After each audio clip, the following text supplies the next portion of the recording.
Hello, good afternoon, everyone, and Merdeka! So good afternoon once again, and welcome back to our special Independence Day coverage as Indonesia marks its 81st Independence Day. Now, earlier today, we witnessed the solemn flag raising ceremony, bringing together Indonesians across the country and around the world. We also brought you live cross reports from various regions, celebrations at Indonesian embassies and consulates general, and the spirit of independence shared by Indonesian diaspora communities across the globe. And now the celebration continues into the evening. In this segment, we'll take you to the flag lowering ceremony as the red and white flag is lowered in a moment filled with pride, reflection, and national spirit. But as we celebrate this historic day, we also pause to remember our fellow Indonesians affected by recent tragedies in Flores Island and Simalungun, North Sumatra. We extend our deepest condolences to the families who have lost their loved ones, and our thoughts or prayers are with those affected as we stand together in solidarity with our brothers and sisters facing hardship on this Independence Day. Indeed, but at the same time, we also bring you the latest celebrations from cities and communities across Indonesia, as well Independence Day festivities taking place in different parts of the world. But there is more to the special coverage. Joining us are inspiring Indonesians who have made their mark on the international stage, representing Indonesia, carrying its values and making the nation proud through their achievements abroad. So stay with us as we celebrate not only 81 years of Indonesia's independence, but also the people, the stories, and the spirit that continue to carry Indonesia's name across the world. From Indonesia to the world, I'm Siska Becker. And I'm Uli Herdi, and this is our Independence Day special event, Evening of Independence, closing the day of celebration.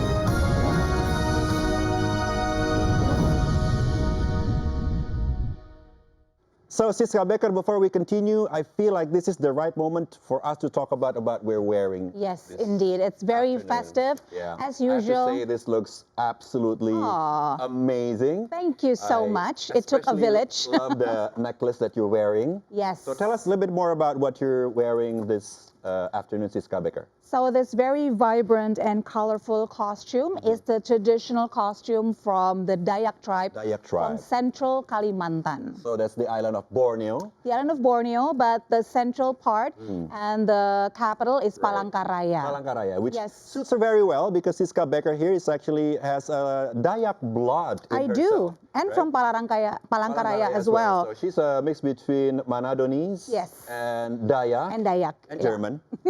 So a little bit of everything. A little bit of everything. So this is actually really special for me personally because I have Dayak heritage. And then I just learned that Palangkaraya actually is a Dayak word. Palangka is place and Raya means grand. So it's a grand place. Grand place. Yes, and so this is from that specific region. Right. So as you can see from what she's wearing, it's very intricate. Yes, so many details. With all these wonderful colors and your headdress. It's something to talk about, I believe. Look at that. I mean, it's a showstopper for sure and a conversation breaker. I mean, I would not have anybody not asking about this whenever I enter a room. What kind of bird is that? I think it's like the endemic bird in Kalimantan. Burung enggang, if I'm not mistaken. Enggang. So it's very much revered by the people in Dayak in central Kalimantan. It does. And these are real feathers. Be careful. Yes, I know. They're quite fragile, so I'm trying really hard to keep it all in one piece. So before the camera is on, she's been dropping some of the feathers, so you will excuse us if that happens during today's live broadcast, but we'll try our best to keep it all together. But indeed, I feel very proud to wear this beautiful costume. Now, on to you, Uli Herdi. I mean, I'm loving all the details, this gorgeous tenun that you're wearing. This is tenun, so it's a traditional cloth from Indonesia. It's a woven cloth. It's amazing. And this comes from the Tanimbar Islands. Tanimbar Islands. So the Tanimbar Islands is from the eastern part of Indonesia. It's a fun fact about the Tanimbar Islands. It's actually closer to Australia than it is to Jakarta. Okay. So the Tanimbar Islands is around 500 to 700 kilometers from Australia. And from Jakarta to Tanimbar Islands, it's 2,500 kilometers. So you can Wow. imagine how big Indonesia is. And as you can see on screen right now, I'm wearing this amazing necklace. Yes. This is made from seashells.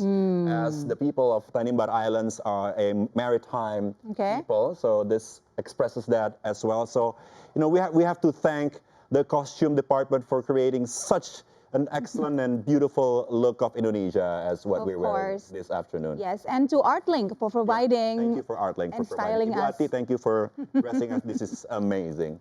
Okay. All right, now.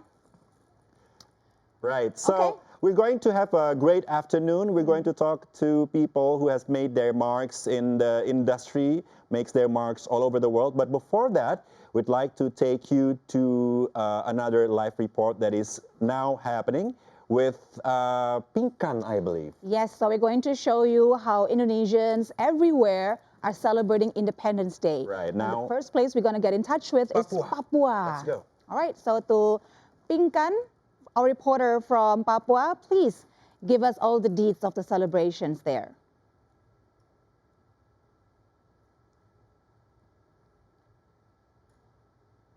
Okay. Go ahead, Pinkan.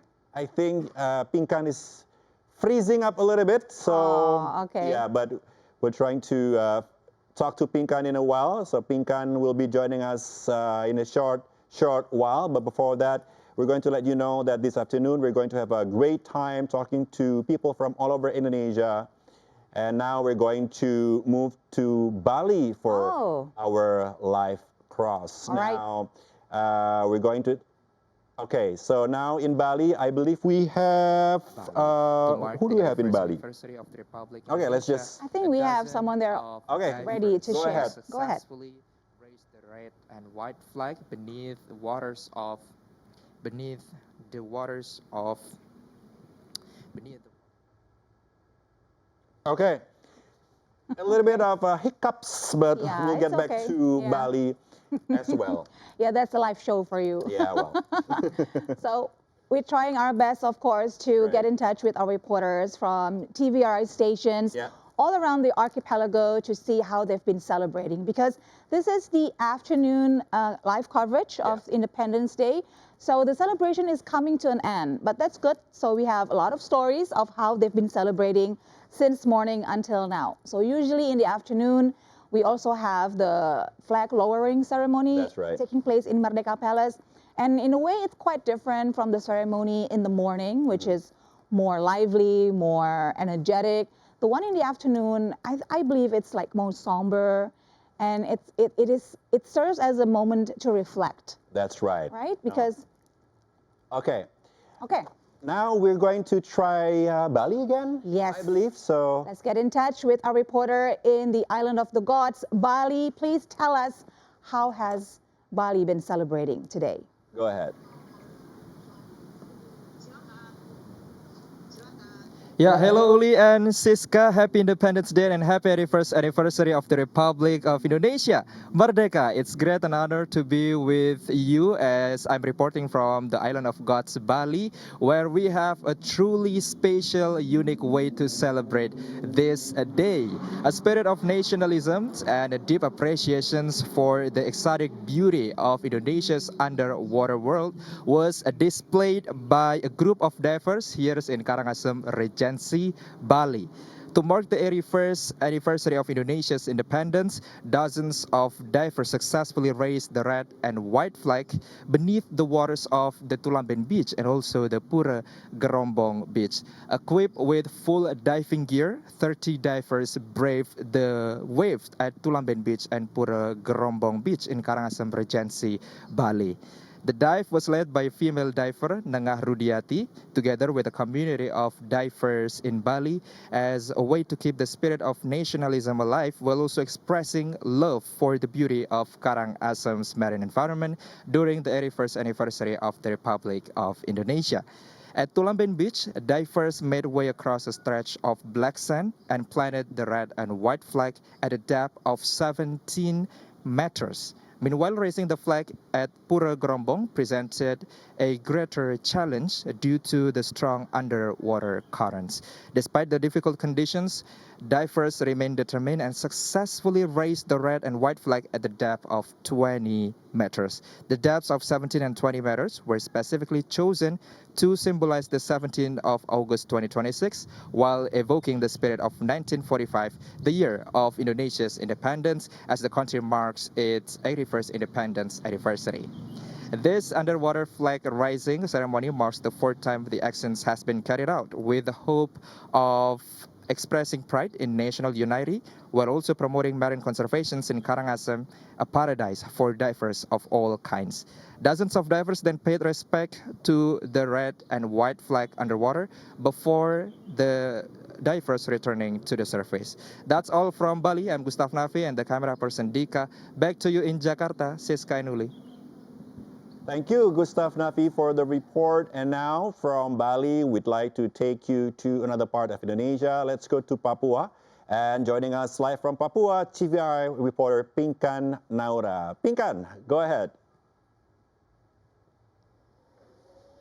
Well, Siska and Uli, first of all, happy Independence Day for us all. I would like to report the flag lowering ceremony marking the 81st anniversary of the Republic of Indonesia in Papua province has now concluded.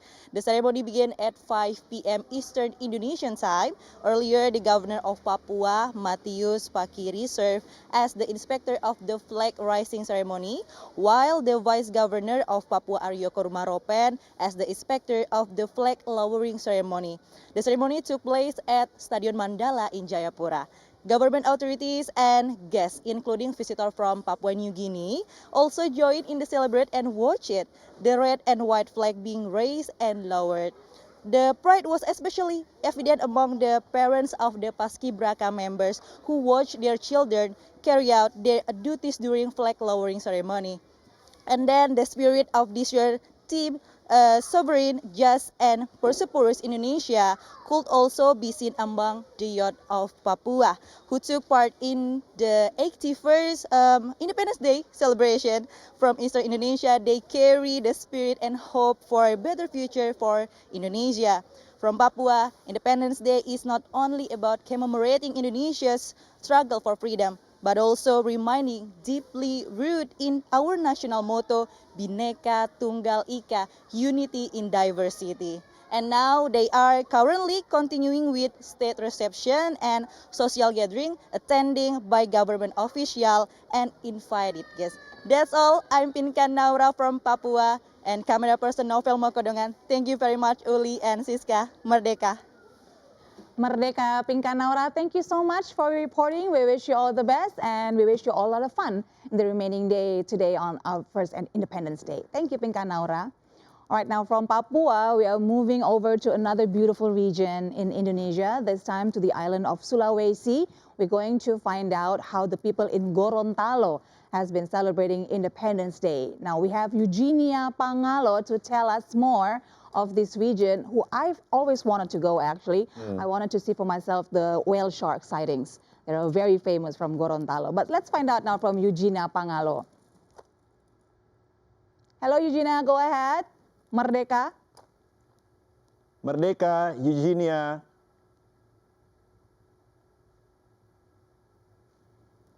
Okay. Okay. I think we have some connection issues. Yes, like let's I go back said, to the studio yes. then.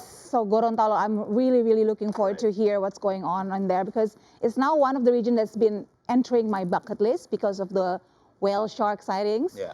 And I've also been very enamored by their beautiful embroidery, which is called karawo. Karawo. Yes, it's very gorgeous. interesting. Yes. Maybe you should wear something from Gorontalo for Next year. time, yeah, great idea. Okay, in the meantime, let's go back to the studio and talk to our guest here. We have Rifki Maulana. Hello, Hi, good Rifki. afternoon, Thank you for Rifki. joining us.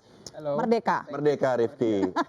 So Rifki here is a second runner-up, I believe, Yes, from the runner-up. a competition, a roaster competition in London, 2026. 2026. 2026. In the month of March, so Month of earlier March. this year. So congratulations. Congratulations. And also, fun fact, Rifki here just got married. Oh. In June, I believe. So Really, congratulations it as has well. been a really good year for you, yeah, Rifki? Right. Thank you. Congratulations. So now, do you still live in London in the roastery, or now you're back in Indonesia, Rifki? So now I'm back in Indonesia for at least 6 months because I'm doing the sourcing for the Oh. exporting business. Oh, okay. Because it's now nice. it's the harvest time of Indonesian coffee. Oh, wow. Oh, So okay. when the harvest time comes, Rifki here goes back to Indonesia to deal with the farmers Yeah. and Source exports and import coffee. sourcing, and then you source the Okay. coffee to London as well, which makes it Indonesian coffee more popular there. Right. as well. That is an Nice. amazing. Okay, but before we talk a little bit more about your coffee trading, I want to go back to that moment in March where you Yeah. came in second Right. for a World Roasting Championship. Now, I learned that although you came in second, but you only were 2 points apart from the winner, from the champion. So it was pretty close, right? In our hearts, you were the champion. Thank you.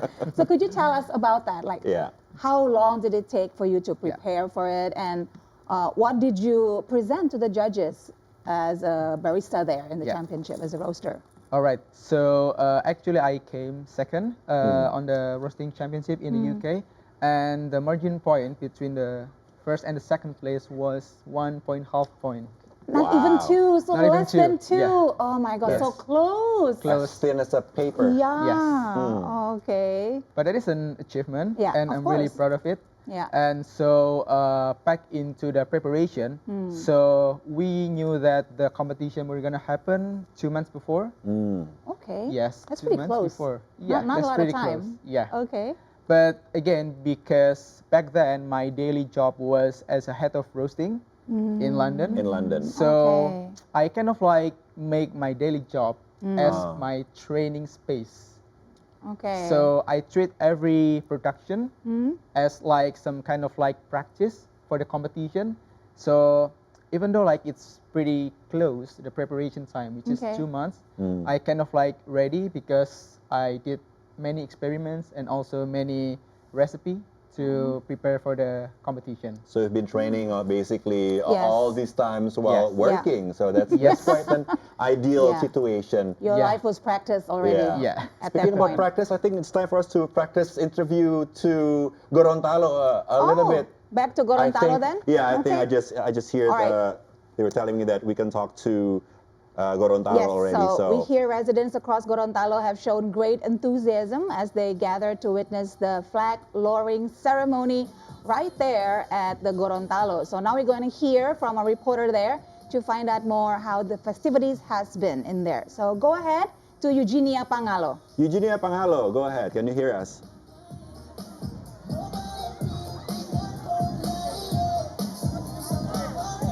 Hello, good afternoon. First of all, happy Independence Day to all of us. And in commemorating the 81st anniversary of Indonesian Independence Day, as we can see, there are a lot of people attending the flag lowering ceremony. And the governor of Gorontalo, Mr. Gusdar Ismail, served as the inspector of the flag lowering ceremony. And the atmosphere grows solemn as the flag lowering team, they carried out their duties. They lowered the red and white flag smoothly and with precision. Meanwhile, the Gorontalo provincial government and its people, every Independence Day commemoration served as an important moment to strengthen nationalism and love for the homeland. And I believe beyond the ceremony and celebration, Independence Day reminds us of our hero sacrifices and inspires us to renew our commitment to be a light for this nation. I'm Eugenia Pangalo and the camera person Faisal Abbas reporting from Gorontalo. And now we go back to Jakarta.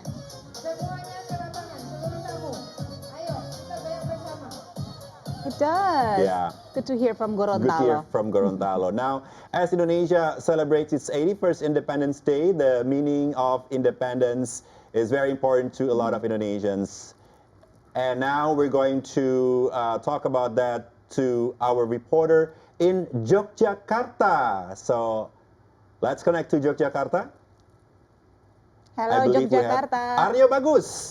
Aryo Bagus looking very Looking sharp. dapper, Aryo Yes, Bagus. we Go love ahead. it. All right, Siska and Uli, thank you for the compliment. Firstly, happy Independence Day here from Yogyakarta Special Region. I am now still reporting and standing at Malioboro Street along with people gathered at Malioboro Street as one of the most iconic and busiest streets here in Yogyakarta to follow a series of agenda held by local government in celebrating the 81st Independence Day of Indonesia. Speaking about independence, I believe that for many, independence is no longer merely about remembering the struggle of people before us, but it's also about having opportunities to learn, to dream, as well as to contribute to our society and community. And now I am here joined by Putri Indonesia Daerah Istimewa Yogyakarta or Yogyakarta Special Region 2026, Almas Az-Zahra, who will share her view or perspective about this matter. Almas, firstly, thank you so much for taking your time to be interviewed this afternoon, and happy Independence Day, of course. Speaking about independence, what independence mean to you as a young generation, as a woman as well? Okay, happy Independence Day. For me, as a woman and as a youth of Indonesia, the true meaning of independence in this modern era is actually having the freedom to hold to our own values and make deliberate choices. And especially for women, independence means having the autonomy to pursue our own ambition without being restricted by any traditional class ceilings or even social expectations. All right, now follow-up question. We as a young generation, how do you think we as a young generation can contribute to our society to give meaning to the independence? To give meaning to independence, as young generation, we actually have three core pillars. The first one is the closest one to our hearts, is taking pride to our own culture and preserve it. We can elevate our local wisdom and elevate it to the global platform. And lastly, we can also create solutions for the problems near us. We can take small action because the smallest action can actually create greater impact. All right, smallest action can create a greater impact. Lastly, what message do you want to convey to young generation of Indonesia? Okay, so to fellow Indonesians across the archipelago, especially the young generation, we need to be brave, to take courage, to innovate boldly, and we actually have strengths because our own identity, our diversity, our creativity can actually bring us to build Indonesia to a greater future. Alright, Almas Az-Zahra Putri Indonesia, Daerah Istimewa Yogyakarta or Yogyakarta Special Region 2026. Thank you so much for taking your time once again to be interviewed this afternoon, and happy Independence Day. All right, and that wraps our report live from Yogyakarta Special Region. Now, currently, the series of agenda, as I have mentioned earlier, still conducted in Gedung Agung Presidential Palace, and people are still gathered to witness a series of agenda. One of them is the flag lowering ceremony that will be held at 5 p.m. sharp at Gedung Agung Presidential Palace, Yogyakarta. And for now, again, that concludes our report live from Yogyakarta. Siska, Uli, back to you in the studio. Thank you so Thank much, you, Aryo Aryo Bagus, for Bagus. that lovely interview that we just had this afternoon. And Merdeka. Merdeka, All Aryo right. Bagus. Thank Now let's you. go back to the studio again. After we talk with Aryo Bagus, we continue our conversation with Rifki here, Yes. who's runner-up winner of the 2026 UK Coffee Roasting Championship. So, like Siska mentioned earlier, so it's a very thin Yes, very thin margins margin. between The the actual- second and the first winner there. Yes. So. And we also learned that your performance there and your presentation was very data driven. Yeah. What does that mean? Please tell us, elaborate. So in roasting competition, there are three categories that are scored. Okay. First one is green grading, which we have to sort every defects of the green coffee beans. Oh. So before we roasting the coffee, Right. the raw material is called green coffee beans. The green beans. So when Yeah. they're still literally green, right? Literally greens before roasted, before went into the roastery. Right. So we have to sort all the defects, and that's Manually? being scored manually. Manually, okay. Manually. Wow. So we were given like 45 minutes Okay. to sort all the defect and categorize the defect. So let's say this one is broken defect, this one is black defect, this one is insect defect, we have to sort every detail, every single number. Oh, wow. And the second is the roasting plan. Roasting. So okay. roasting plan is we have to give and submit the target roasting time, roasting degree, and also roasting color of our roasting activity. So let's say I want to finish the roasting by 205 degrees Celsius. Right. So by the time I do the roasting, it has to be close to 205. As you planned before. Yes. So Okay. the closer it gets to the target, Yeah. the higher the score. Oh, okay. Yes. Okay. And the third component is that scoring the flavor Okay. of the coffee. So basically in roasting competition, you were given a random raw material. So it's like random green beans that Oh, we okay. didn't know before. I So see. on the day, in the morning, on the Yeah. briefing, we were given the details. Oh. Like, so we have to submit two coffee. First is single origin, which is just coffee from one region, not being mixed. And then second one is blend, which are contained of 3 different regions of coffee from different countries, and we have to blend it. So we have to submit 1 kilogram of each, and then that coffee was being scored by the judges. Yes. Wow. Okay. So the technical driven came into the roasting plan that I have to match the target that I wrote on the roasting plan Yeah. and on the roasting data. Right. So it has to match with the data, and then I approach it with the software. Right. Yeah. See, Very interesting. such meticulous, Fascinating. yeah, preparation. All right. Thank you so much for Hold giving the us thought. a lowdown. Yeah. Stay with us. Before we jump into more details about Yes. coffee, now we're going to take you to Gerahadi State Building in Surabaya, where our reporter Paramita Bermawi is there to All right. deliver her reports. Go ahead, Paramita Bermawi.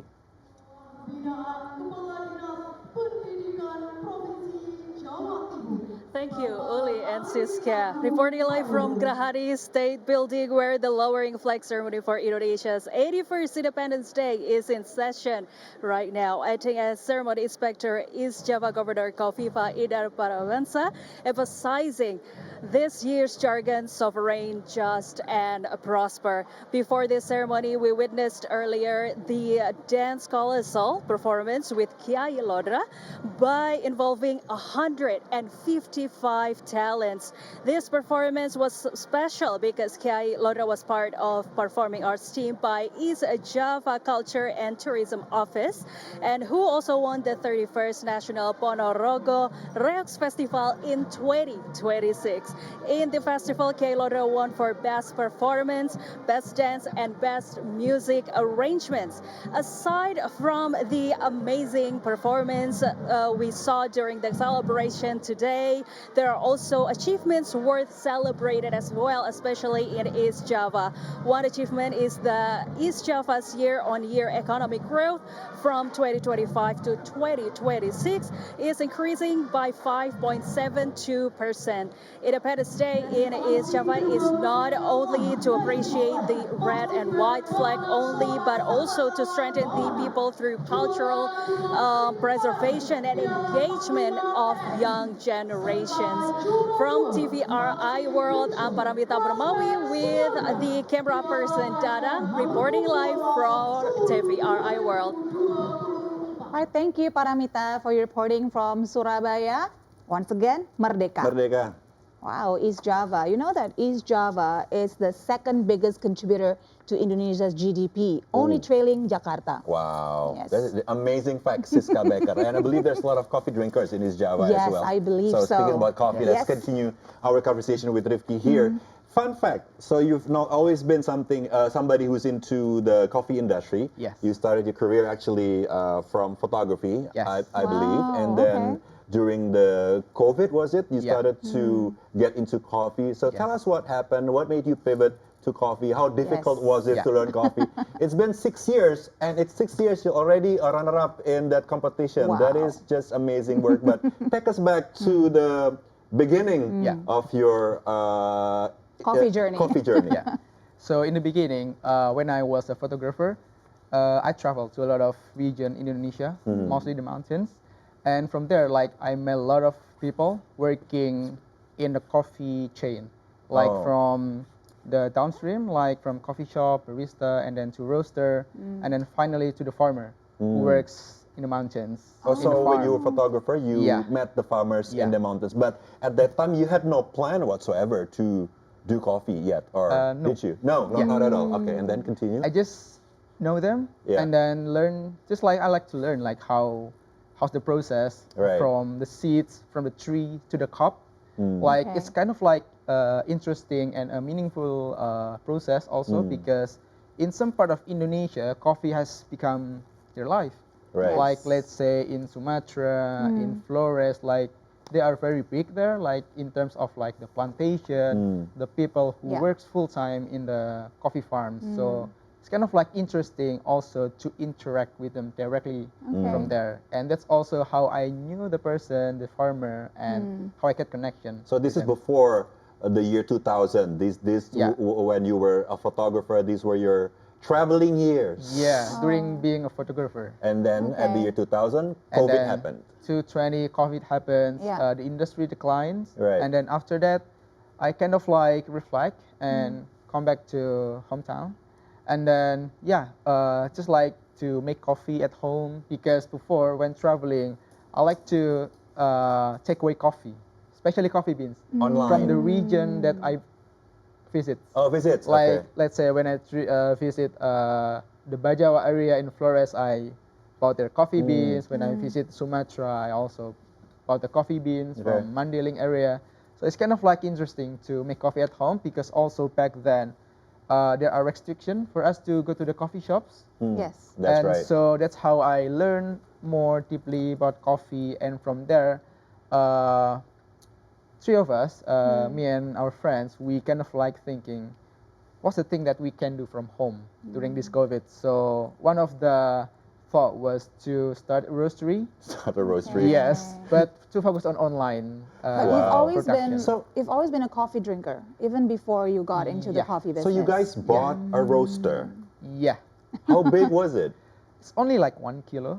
It's pretty Okay. small. Yeah, it's pretty Okay. small. It's not too big. It's not industrial. It's like some kind of like home industry Okay. kind of stuff. And we only do it for online customer. Right. So we started very small, and then from there I applied to continue my study for master degree. Your master degree in Yes. England. in England. Okay. Yeah, and I got scholarship, and then Wow. another career change. You are such an inspiration. We're gonna dig deep on that Yes. in a while. But we've been meeting a lot of inspirational people today, like Rifki. Now we are going to talk to somebody who's now in New Zealand, Indonesian animator. Her name is Sasha Subono, that is making her mark also on the international stage through her work at the Vita FX in New Zealand, one of the world's leading visual effects studios. Yes. So let's have her on air. Yeah, we're gonna learn first about Sasha. Yeah, but before before we that, talk. Yeah.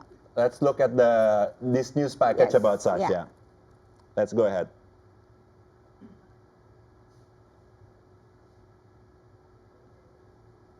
Okay, we're just making sure. If not, Oh, yes, okay. we're talking to Sasha herself. Okay. Hello, Sasha. Hi, Good Sasha. afternoon. Good afternoon. Merdeka. Merdeka, Sasha. Merdeka. Wow, thank you for making the time to talk to us. Yes. We've been waiting to talk Oh, to my you 'cause pleasure. it's exciting Yeah. to talk to someone who's into the animation industry. Yes. And a female animator Exactly. who's done a lot of work also, like the films that you've done for Avatar. And then tell us what other films that you've done also, Sasha. I've done a couple of Marvel films as well as What a Avatar flex. and Kingdom I mean. of Planet of the Apes. There's a couple more like Godzilla X Kong a few years back as well. And we're brewing a couple of good movies coming up next year as well. Wow, Oh that my is God. the coolest thing in the world. So, Yes. for our viewers who's not familiar with the animation industry, when they see the film, can you tell us which part of the film that our viewers can recognize as part of your work in those films, Sasha? So we work actually throughout the whole movie. So it's spotting between a lot of shots. But the thing is, I animate face, so Oh. usually my work is their expressions, their facial performance. So when they're doing acting, we're doing it manually, Wow. like by hand, animating Wow. every expression, every word. Yeah. That is so interesting. I've People also- don't really think about it, but it is there. Wow. In my head, I thought that when you see animation doing the acting, it's always like, real actors with dots on their faces, but that's not the case here. It is. It is Yeah, the yeah, I case. think, We yeah, actually it's a work combination on of it. Oh. performance capture. That's what it's called. Yeah. So we work on it using the base motion that they got from the performance capture, but at the same time, we also do manual animation for the faces in some of the shots as well. All So right. that's a lot of different technique that we have to learn in order to make big movies like that. All right. Now, Sasha, really quick, I mean, after learning that you are working together with Weta FX in New Zealand, which is owned by Peter Jackson, I mean, as a big fan of the Lord of the Rings Right. saga, I cannot just imagine how awesome that must feel. But please walk us through your emotion when you first got the chance to work with Weta FX. It actually took me about 15 years until I actually able to get into the job that I want, because I was in New Zealand at the time when I was doing my diploma, but then I went home to Indonesia to pursue some career in Indonesia. I even teach and everything, but it took me 8 years at that time from being in Indonesia until I can come back to New Zealand again and did another. I have to do another master degree in order to get into it. In total, it cost me 15 years of my life trying to do it, from having the dream to being able to be there. And the first time I got in, it was surreal. It was a big step in my life that I took, because at that time I just had a baby, 6 weeks old, and then I had to choose between me and my husband. One of us have to be home, and I got the chance to work at Weta. And my first day there, it was kind of like when you meet actor or artist that you love, and then you're starstruck. So that's how I feel when I first got into Weta on my first day. It was amazing. Wow. Wow. So did you meet Peter Jackson in person? Like, I would be Siska just fangirling so cannot hard. contain herself So I here. don't think I've ever met them just yet. Maybe one day. I love right, it. all right, I love okay. that. She even has the New Zealand accent. It's so lovely. I know, already a Kiwi. All right, Sasha, Okay. thank you so much for sharing with us your life journey. Truly, we are so proud Yeah. to have somebody representing Absolutely. Indonesia so brilliantly Absolutely warms in our the world heart to of have the chance to digital talk to you. animation. Yeah. Thank you, Sasha. Merdeka. Merdeka. Keep up the good work, yeah? Now from New Zealand, we're going to take you to Japan, Siska Becker. Yes. A scientific breakthrough in tempeh research has placed an Indonesian food innovation in the global spotlight. Dr. Sastia Prama Putri's discovery of a bioactive compound in tempeh, believed to have reduced cholesterol, has opened new possibilities in functional food development and strengthened the scientific standing of Indonesia's traditional fermented staple. So now we're going to talk to this brilliant Indonesian. Hello, good afternoon, Merdeka. Merdeka! Merdeka! Merdeka! It's really good to see you again, Yes, both good of to you. see you. Yes. Absolutely, it's so good to see you. So now we're talking to you from Osaka, right? Yes, Osaka, Japan. Wow, an Indonesian professor Yes. in Osaka who's I been know. living in Japan for over Yeah. 20 years, Exactly. but yet still has Indonesian identity with Yeah. tempeh Yeah. and all the food that we're eating every day. This guy, that is just amazing. Yeah, and she's been awarded so amazingly as well in Japan. Yes, congratulations by Yes. the way for the awards. Yeah, by someone who invented instant ramen, if I'm not mistaken. Right. Such a huge contribution to the world, especially for myself. But you are also making your contribution in the research department with our traditional staple food, which is tempeh. That must have been something really special for you personally. For those of our viewers who didn't listen to our conversation. Maybe we can learn more about the tempeh innovation.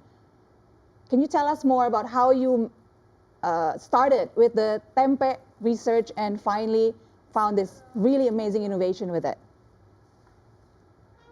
So yes, it's a really exciting discovery because we have already been inherited with this really important local food for many generations. It's been our heritage for many centuries, but we do not know actually what's in tempeh.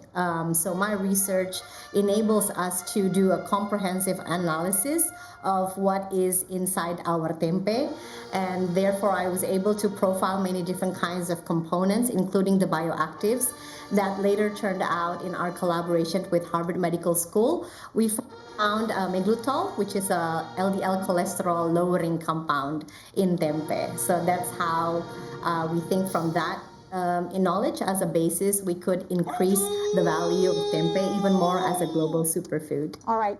Thank you so much for sharing with us once again. We are always happy to have you. And congratulations for your achievements. But now we're going to go to the Merdeka Palace. Let's do that, to Sister see the Beckham. flag lowering ceremony. Once again, thank you and Merdeka. Merdeka. Let's go to the live cross.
Tegak, senjata!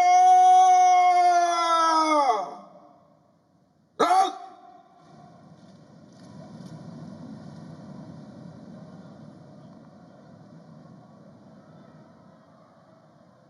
Istirahat di tempat! Gerak!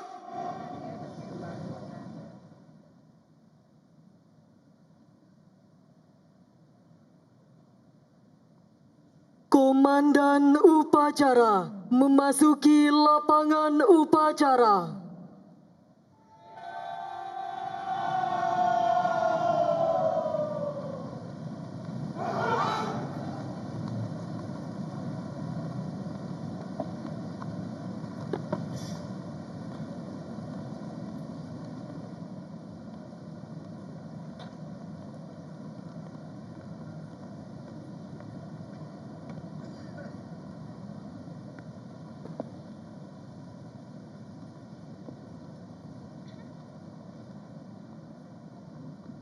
pimpinan saya ambil alih.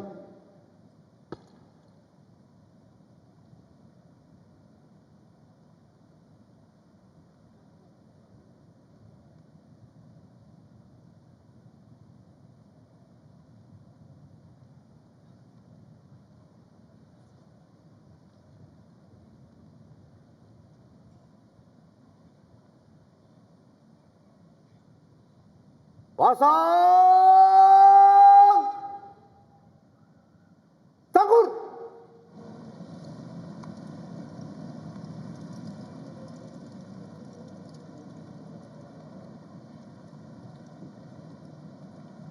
Gerak.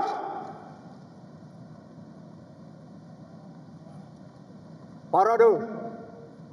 Istirahat di tempat.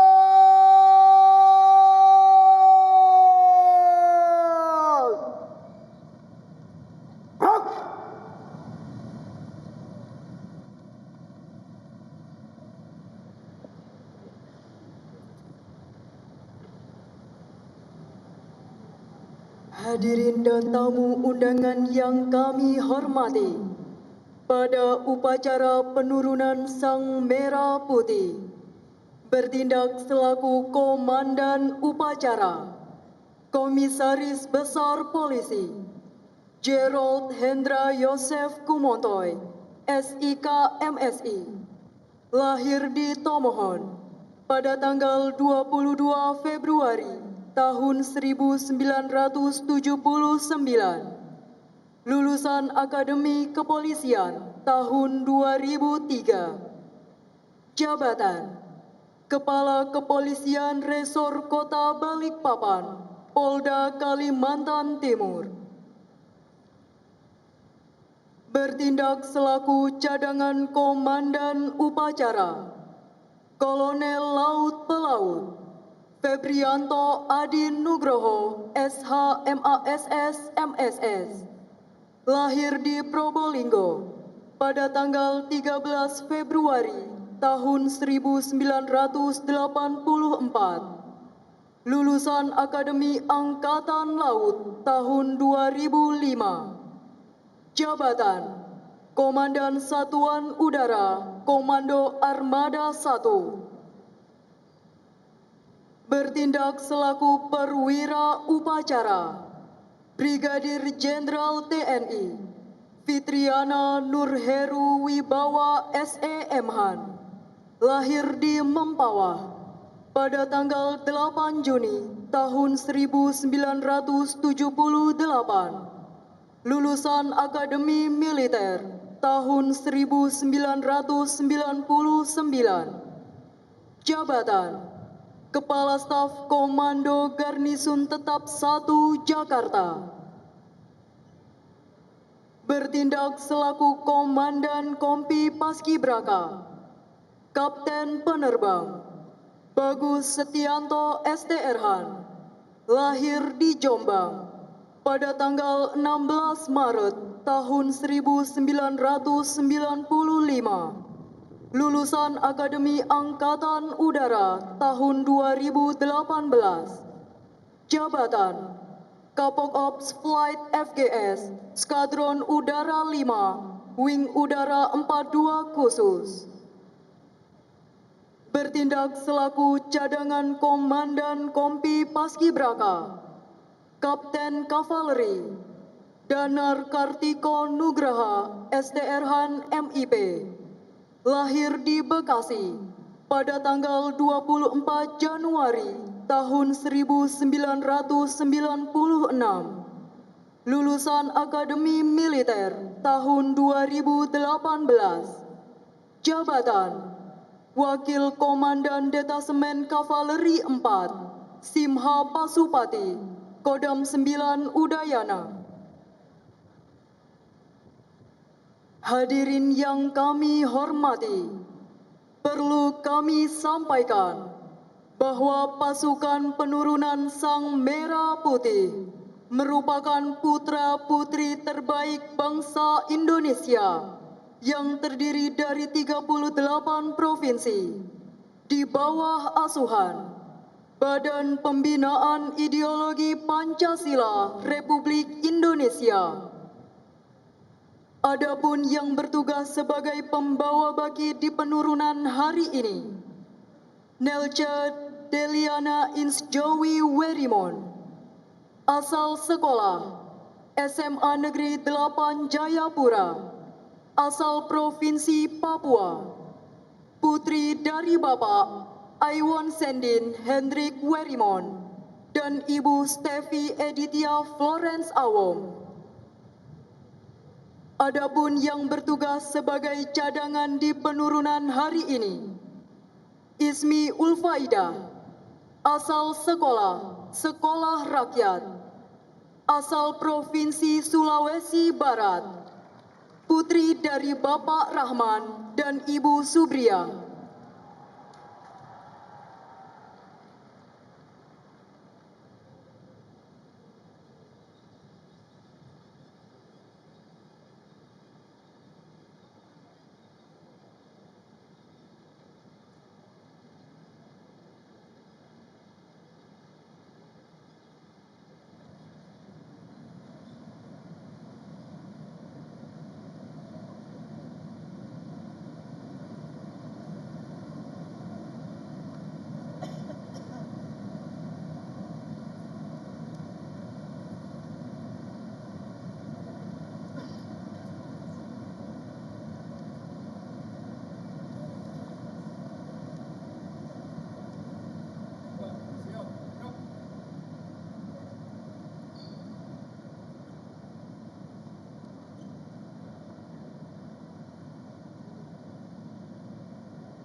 Lapor upacara penurunan Sang Merah Putih siap dimulai. Laksanakan. Undangan dimohon berdiri. Presiden Republik Indonesia selaku Inspektur Upacara tiba di mimbar upacara.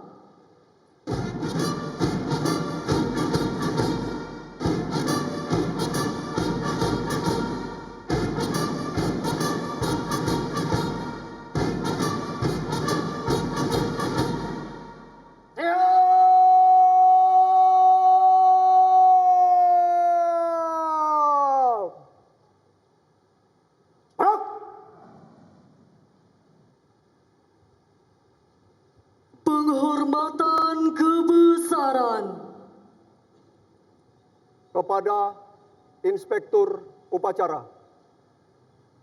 Hormat senjata!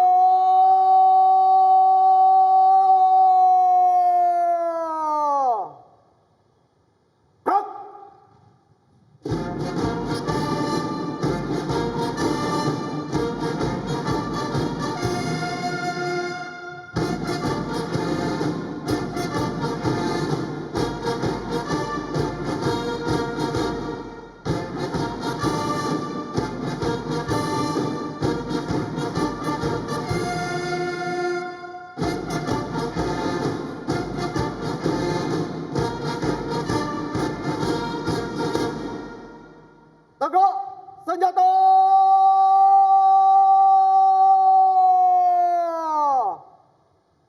Gerak.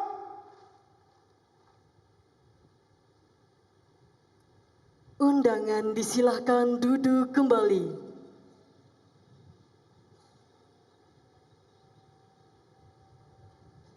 Laporan Komandan Upacara kepada Inspektur Upacara.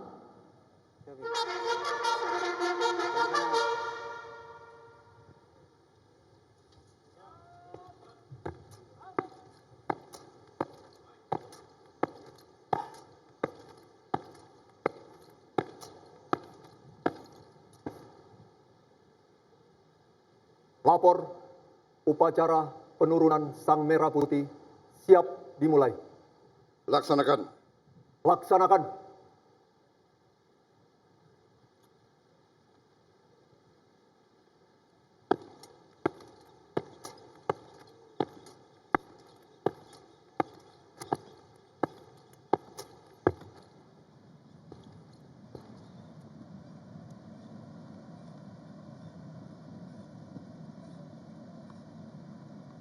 Persiapan penurunan Sang Merah Putih.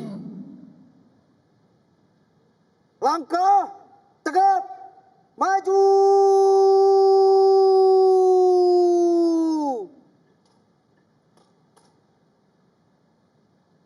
Jalan. Belok kiri.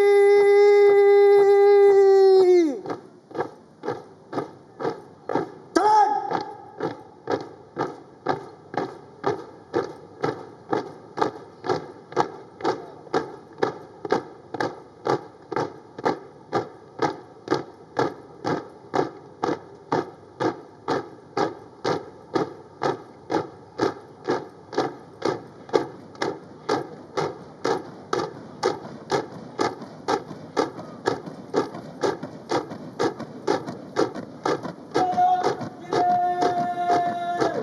Jalan di depan. Jalan. Gerak. Jalan di depan. Gerak. Henti.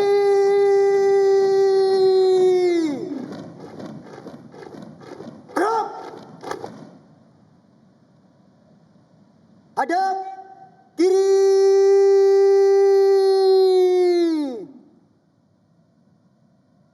Gerak.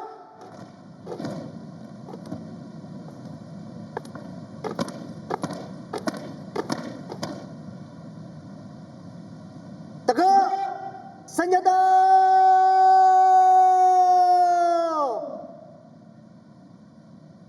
Gerak.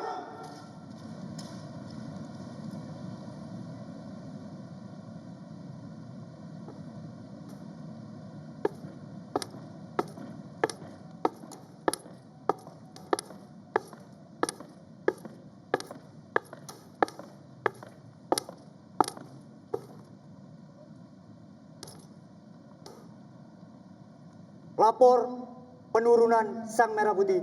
Siap. Laksanakan. Laksanakan.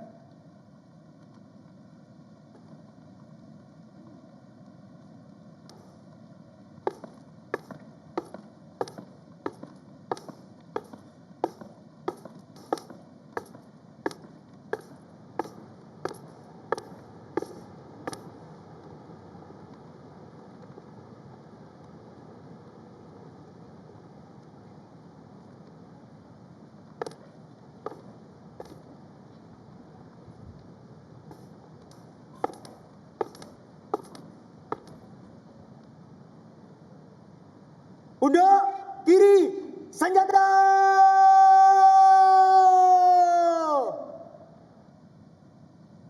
Gerak. Hadap kanan.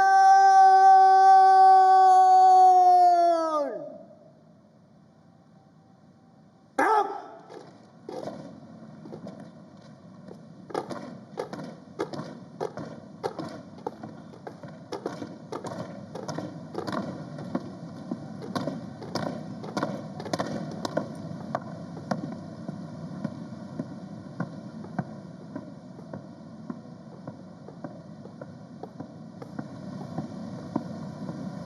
Belok kanan. Langkah tegak. Maju.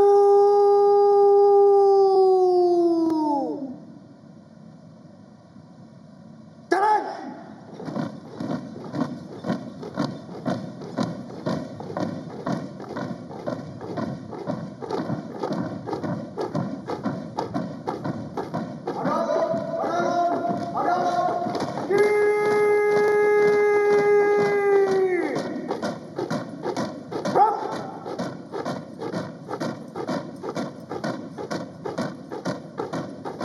Jalan di tempat.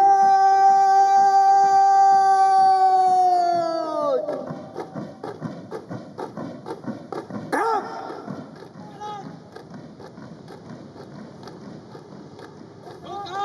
Henti. Gerak.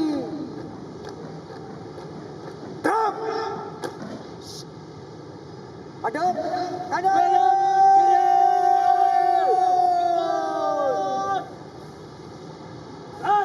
kanan. Jalan di tempat. Gerak.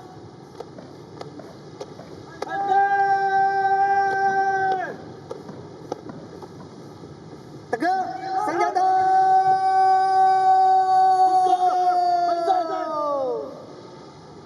Jalan. Gerak.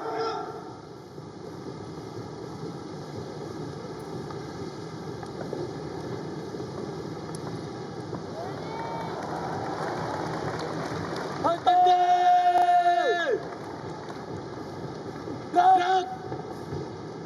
Langkah. Tegak. Maju. Jalan. Henti. Gerak. Teruskan.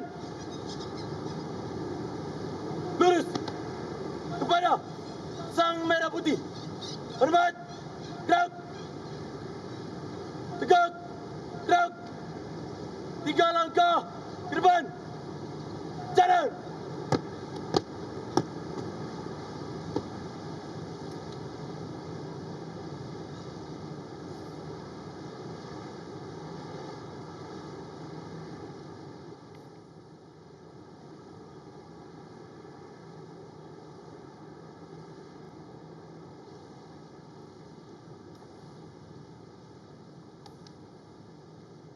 Undangan dimohon berdiri. Bendera siap. Penghormatan kepada Sang Merah Putih dipimpin oleh Komandan Upacara. Kepada Sang Merah Putih. Hormat senjata.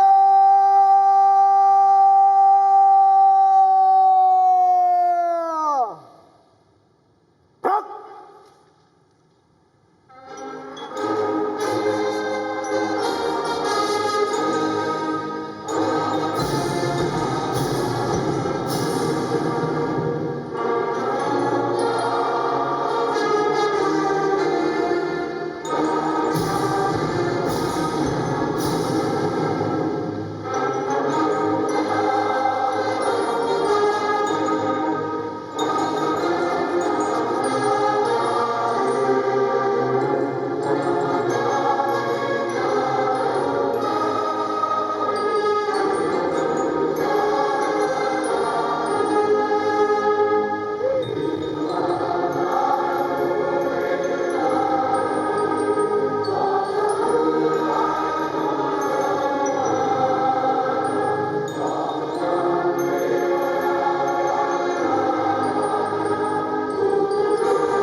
Hadap kanan, hadap kiri.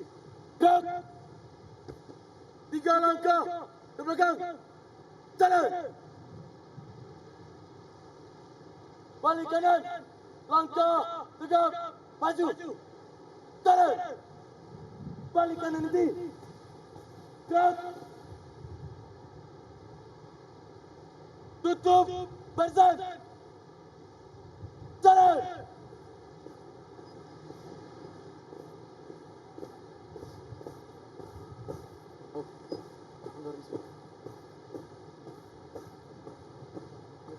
Henti! Gerak! Tutup berbalik!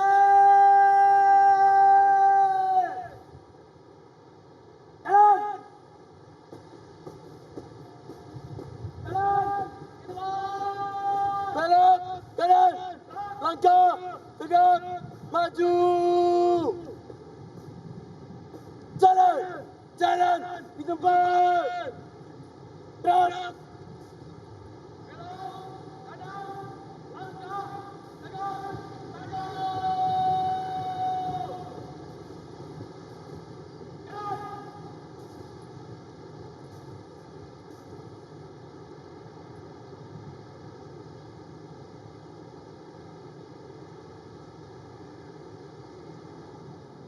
Undangan disilakan duduk kembali.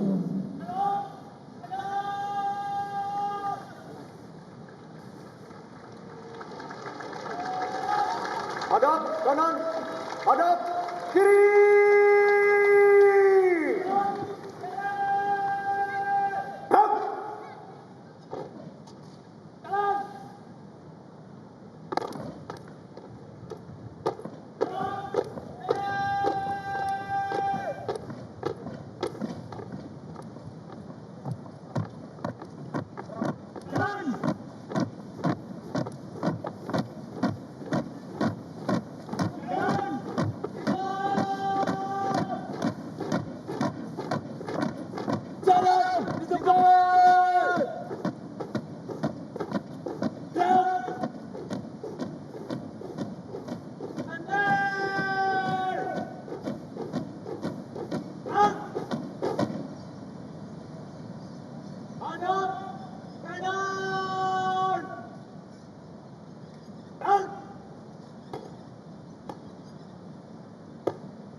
Penyerahan sang merah putih kepada Inspektur Upacara.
Penurunan sang merah putih telah dilaksanakan. Laporan selesai. Kembali ke tempat. Kembali ke tempat.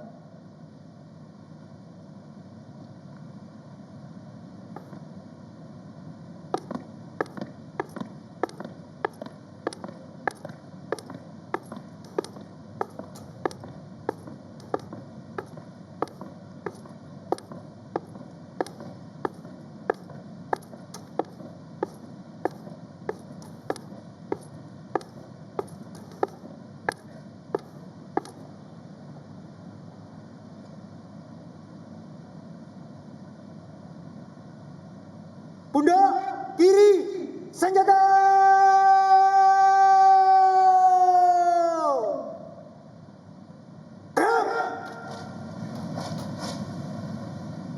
Hadap kiri!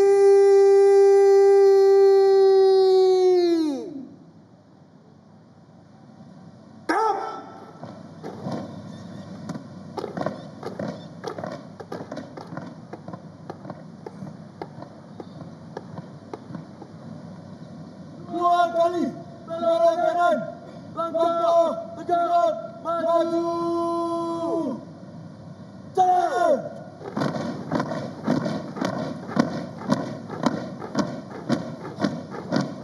Belok kanan. Jalan. Jalan. Jalan. Jalan.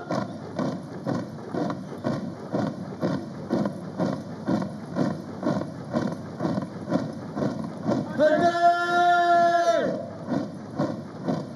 Gerak. Langkah tegak maju.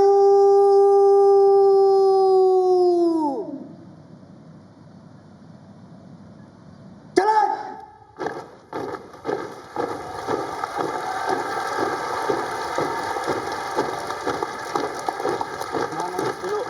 Belok kanan. Jalan.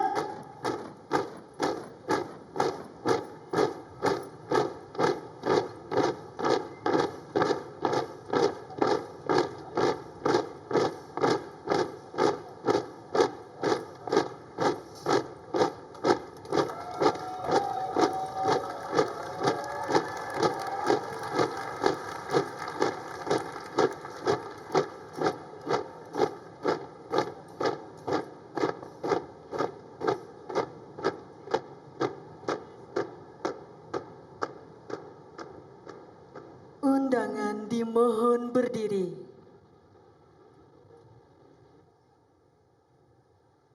Andika Bayangkari,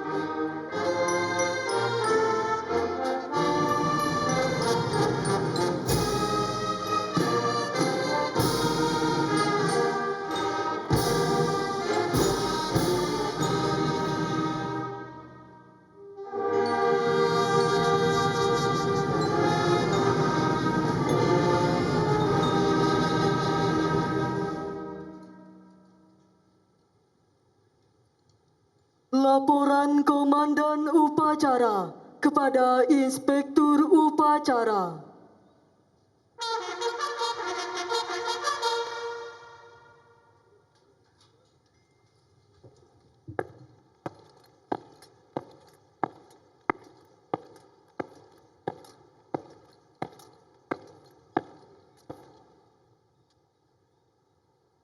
Upacara telah dilaksanakan. Laporan selesai. Terima kasih atas pelaksanaan upacara yang tertib dan hikmat. Komandan upacara, Komandan Korsik, dan semua komandan kesatuan menghadap saya. Lanjutkan, kerjakan. Kerjakan.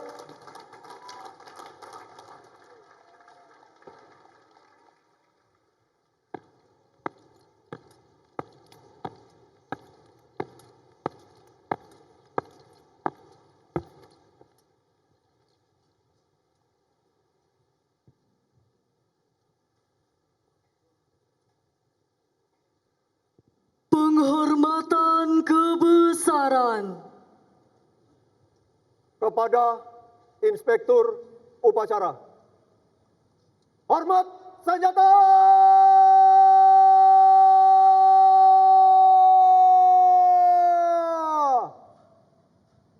Gerak!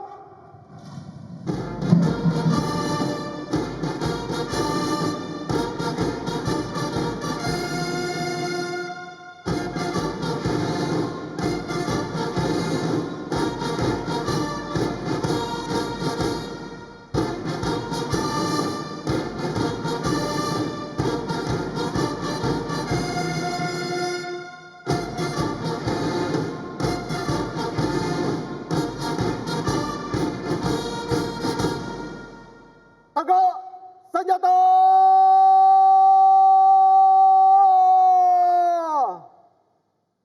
Gerak!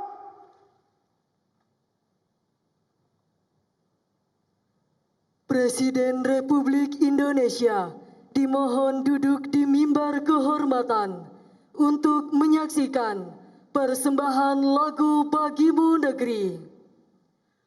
Undangan disilahkan duduk kembali. Persembahan lagu Bagimu Negeri.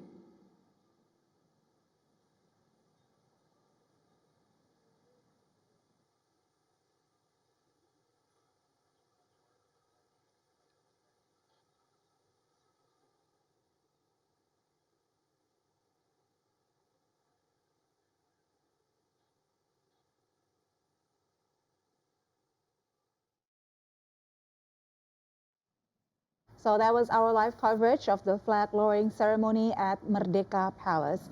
A very beautiful, solemn ceremony. Very solemn. That indicates that although the celebration is coming to an end for Independence Day, Absolutely. but our work as Indonesian continues to build our nation and to make our contribution for a more prosperous nation. I couldn't agree more, Siska Becker. And speaking about building the nations, joining us this afternoon, our guest, we're talking about coffee.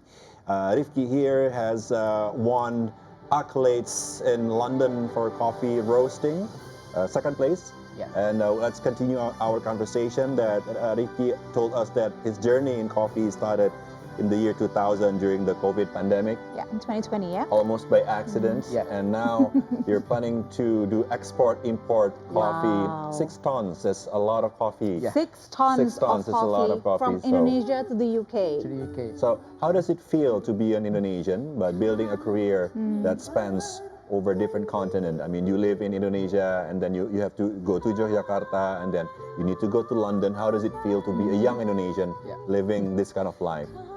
First thing, maybe I feel like fulfilled because looking back at the journey from back then 6 years ago, it's kind of like completing a puzzle.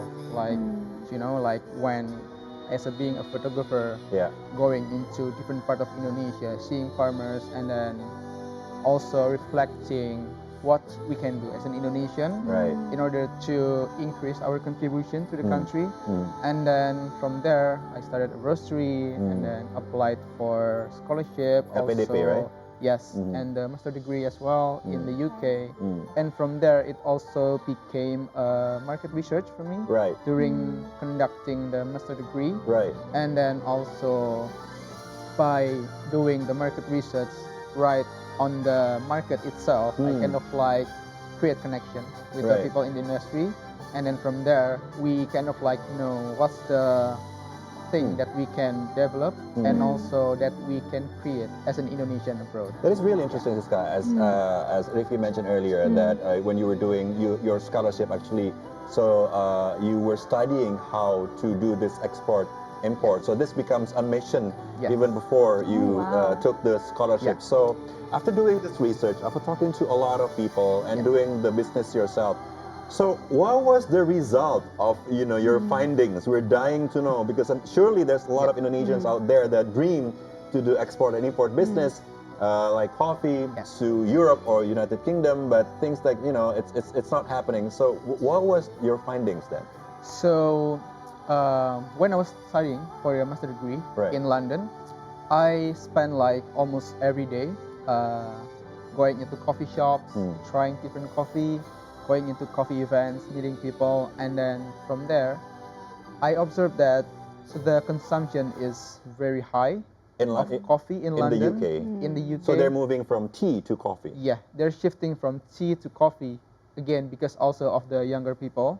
They are productive. They want to have coffee on the go. So coffee is like one of the solutions to make people productive. But I realized that from there, as an Indonesian, I obviously wanted to see Indonesian coffee displayed on the coffee shop there. Right. But the reality was there wasn't any Indonesian coffee, although we were quite big in terms of production. So back then, I kind of like have a mission on, from here, probably one of the reasons why there wasn't Indonesian coffee back then was there wasn't any Indonesian representative working in coffee in the UK. So there's nobody. There's no industry There's nobody insider. Indonesian representative. Yeah. Oh wow. Yeah. We didn't realize that. Okay. Yeah. So from there, if you are from inside the industry, the barrier to entry, you kind of like already enter the barrier. So you connect with the people in the industry, and it's easier for you to deliver the product, to explain what is the difference between different part of Indonesian, what is the different, what does it affect to the flavor of the coffee from different region of Indonesia. So from there, I realized that who else gonna start if it's not me. So I also quite fortunate to meet my two other colleagues in the UK. In the UK. Also Indonesian. Also Indonesian. Work in coffee. Wow. Yes. So all the pieces of the puzzle just comes together. Yes. In this case, that is amazing. Yeah. The difference is that they work on the downstream side of the industry, which was a coffee shop. So they work as a barista, and my experience is more on the upstream side, which is on the farming, on the processing, and also on the raw material. Which is perfect. Then you complement each other's Complement experiences one and another. knowledges. Yes. Okay. Perfect. So you have moved on in your coffee journey from coffee roasting to now coffee distributing and coffee importing. Yes. And you have developed an institution for this, which is the Dawn Coffee Roaster. Dawn as in Fajar. Yeah.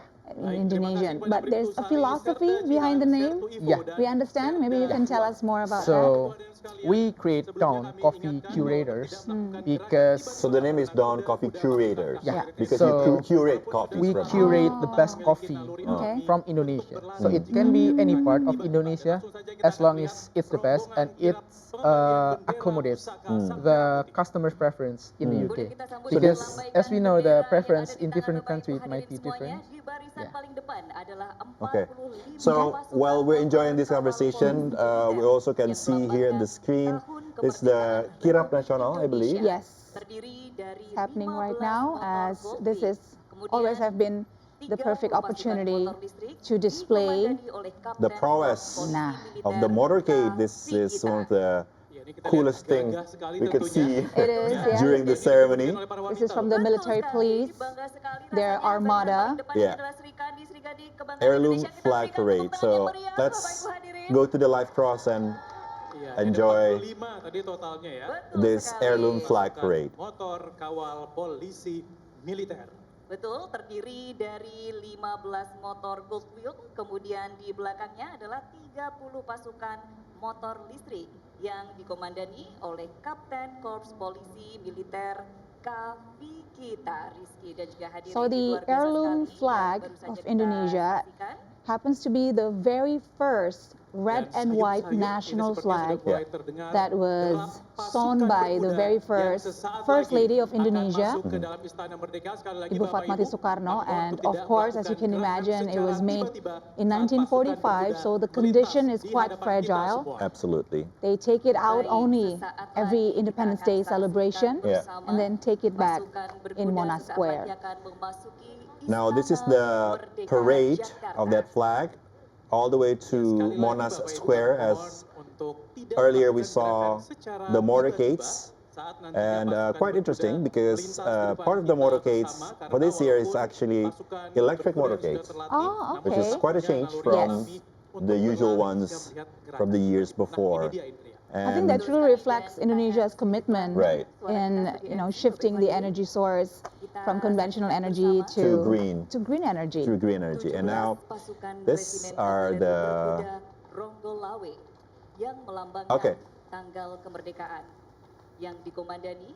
While we enjoy the view here from our live cross, we will also continue our conversation this afternoon.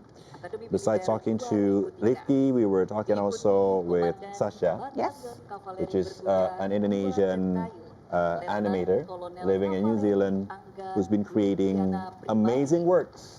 Exactly, working in Weta FX, again, that is owned by Peter Jackson. So she has a lot of amazing experiences when it comes to being a part of the digital creative industry, and now we are back with her online. Hello, Sasha. Have you been enjoying the flag lowering ceremony from there?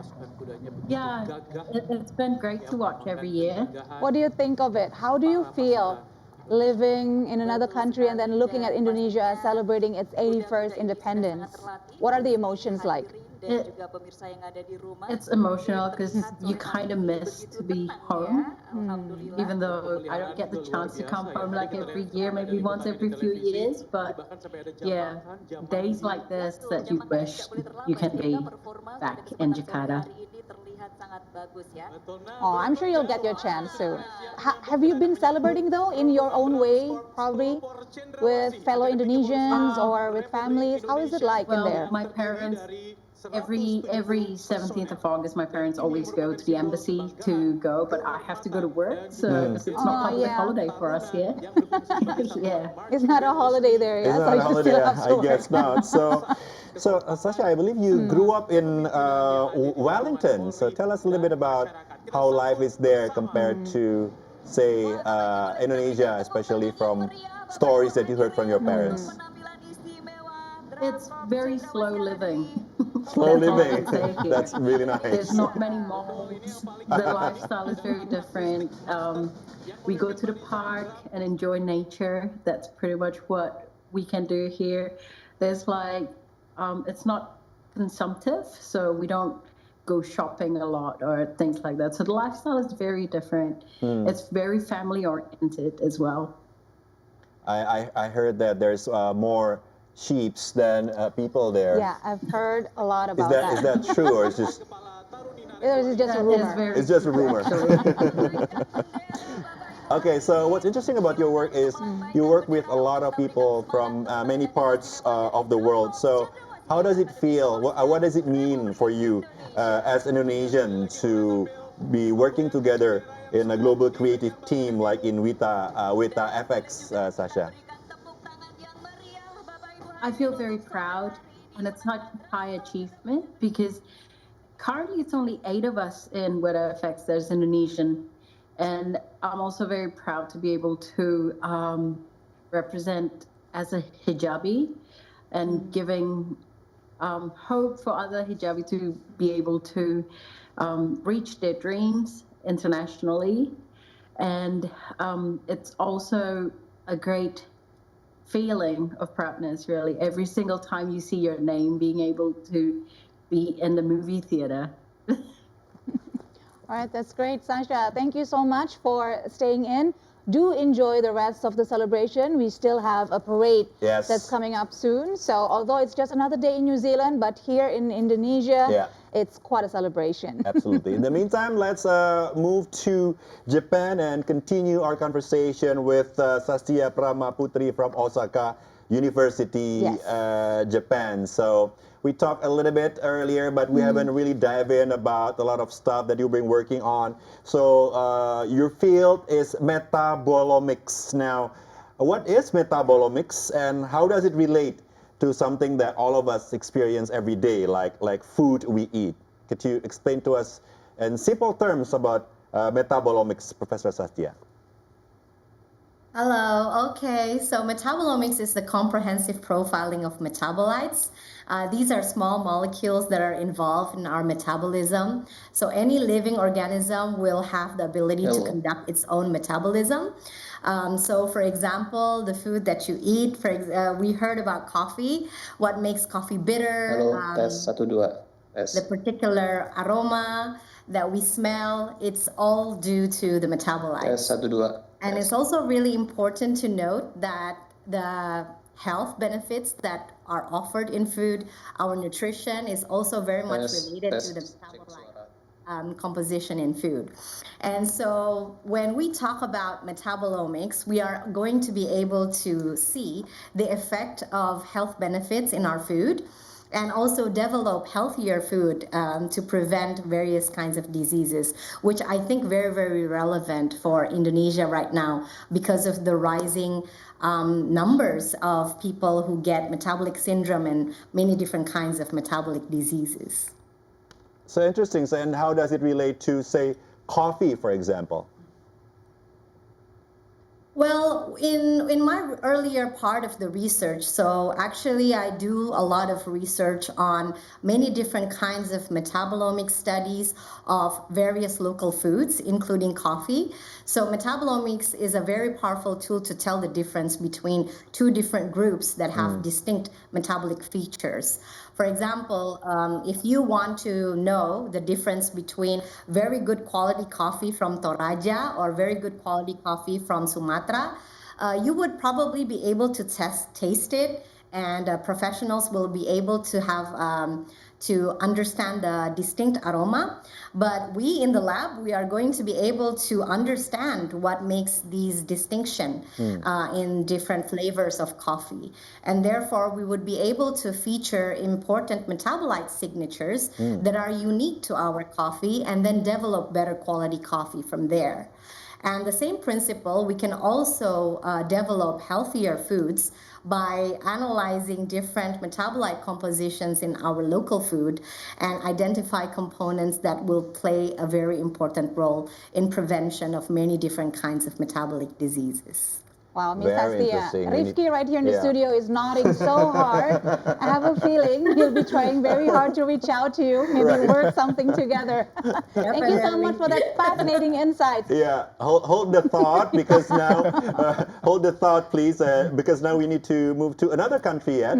We're going to take you, our viewers, to Libya. We're joining us now live on this Independence Day is Hazim Ahmad, one of the Indonesian diaspora living in Libya at the moment. Hello, Hazim Ahmad. Hazim. Thank Good you so afternoon much from for Jakarta. yes, making the time to talk to us. Merdeka, Hazim. Merdeka. So Hazim, tell us, how have you been celebrating the 81st Independence Day of Indonesia all the way there in Libya?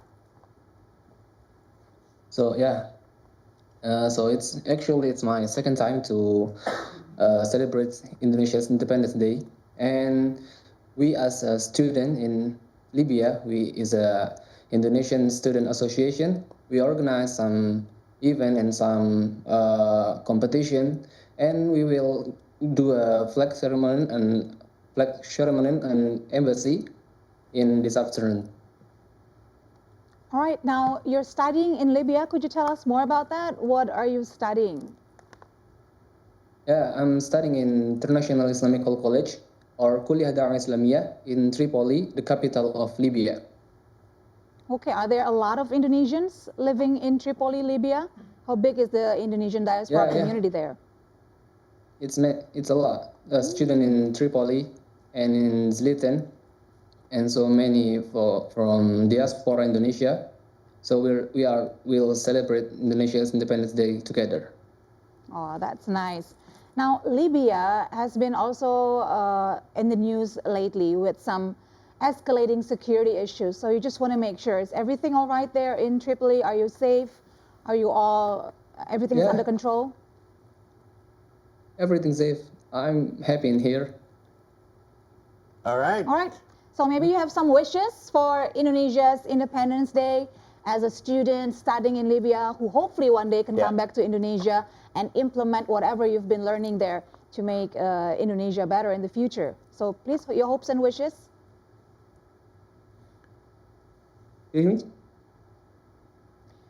Before we part ways, maybe you can tell us your hopes and wishes for Indonesia's Independence Day.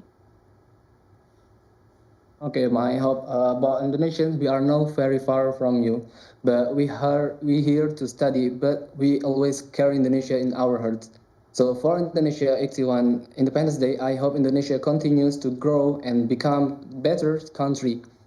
And for all Indonesian, wherever we are in the world, I hope we continue to carry the spirit of Indonesia, take care of our unity and contribute in our own ways. So happy 81 Indonesia Independence Day. All right. Thank you Thank so you much. for the message. Thank you. All the best to all Indonesians in Tripoli. And once again, Merdeka. And now let's move on to another Merdeka. diaspora. We're going to take you to the UK. Joining us live is Tony Iriawan. Hello, Tony Iriawan. How are you today? Hello. Merdeka, Tony. Hello. Good day from UK. Good day, sir. Hello, Tony. Where exactly Where in the UK exactly, are yeah. you? Oh, I'm in Leeds. In Leeds. In Leeds. Leeds, yeah. Oh, Okay, so okay. Tony, tell us a little bit about yourself. Yes. So our viewers has a bit of picture, could know about you a little bit. Yeah, so I'm also a student here, majoring in international business law in University of Leeds. How long have you been living in Leeds now? It's almost a year. I came here at September 2025. Okay. So it's almost a year. So this is your first 17th of August in another country, or? Yeah. And tell us Yeah, your it's my experience so first. far. Did you go to the embassy? No, I didn't go to the embassy. Embassy in London. I'm in Leeds, a little bit far, so I didn't go. How does it feel for you to be an Indonesian so far away from home today on the 17th of August in 2026? Oh yeah, I kind of really miss the celebration here because it's like very different celebration here in UK and in Indonesia. Of course, they'll be so massive in Indonesia, but here in the UK we'll just have a little celebration, a little picnic, and as you can see that there's a lot of people, Indonesian people here in UK, but we're separated between the cities, but when come to the celebration, we all come together and this was fun. Yeah, this is the video, as you can see. Yeah. And it's not just for Indonesian. There are some foreigners who join. The locals also join, as you can see from the video. Yes, They have, you're playing like balap karung this- there, yeah? Yeah, balap karung. That's fun, bringing a bit of Indonesia to Leeds Right. there. Now, living there for a year, Yeah. tell us, what is the most different thing that you've experienced so far between life in Indonesia and life in the Leeds. UK, in Leeds? Oh, yeah, that's kind of interesting because Leeds is. I used to live in Jakarta. There's a very big city in Indonesia, and there's a lot of people, everything in a rush and everything. But here in Leeds, it's more like settled, subtle, and there's less people in Leeds, but there's a lot of Indonesian here in Leeds, so I never get bored meeting with them, and you can like like every Indonesian, we always have gather.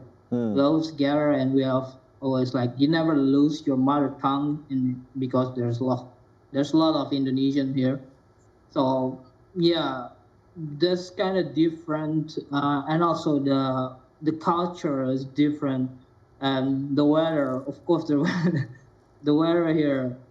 Many people may say that the UK weather is crazy because as yeah, it's very uncertain weather, but the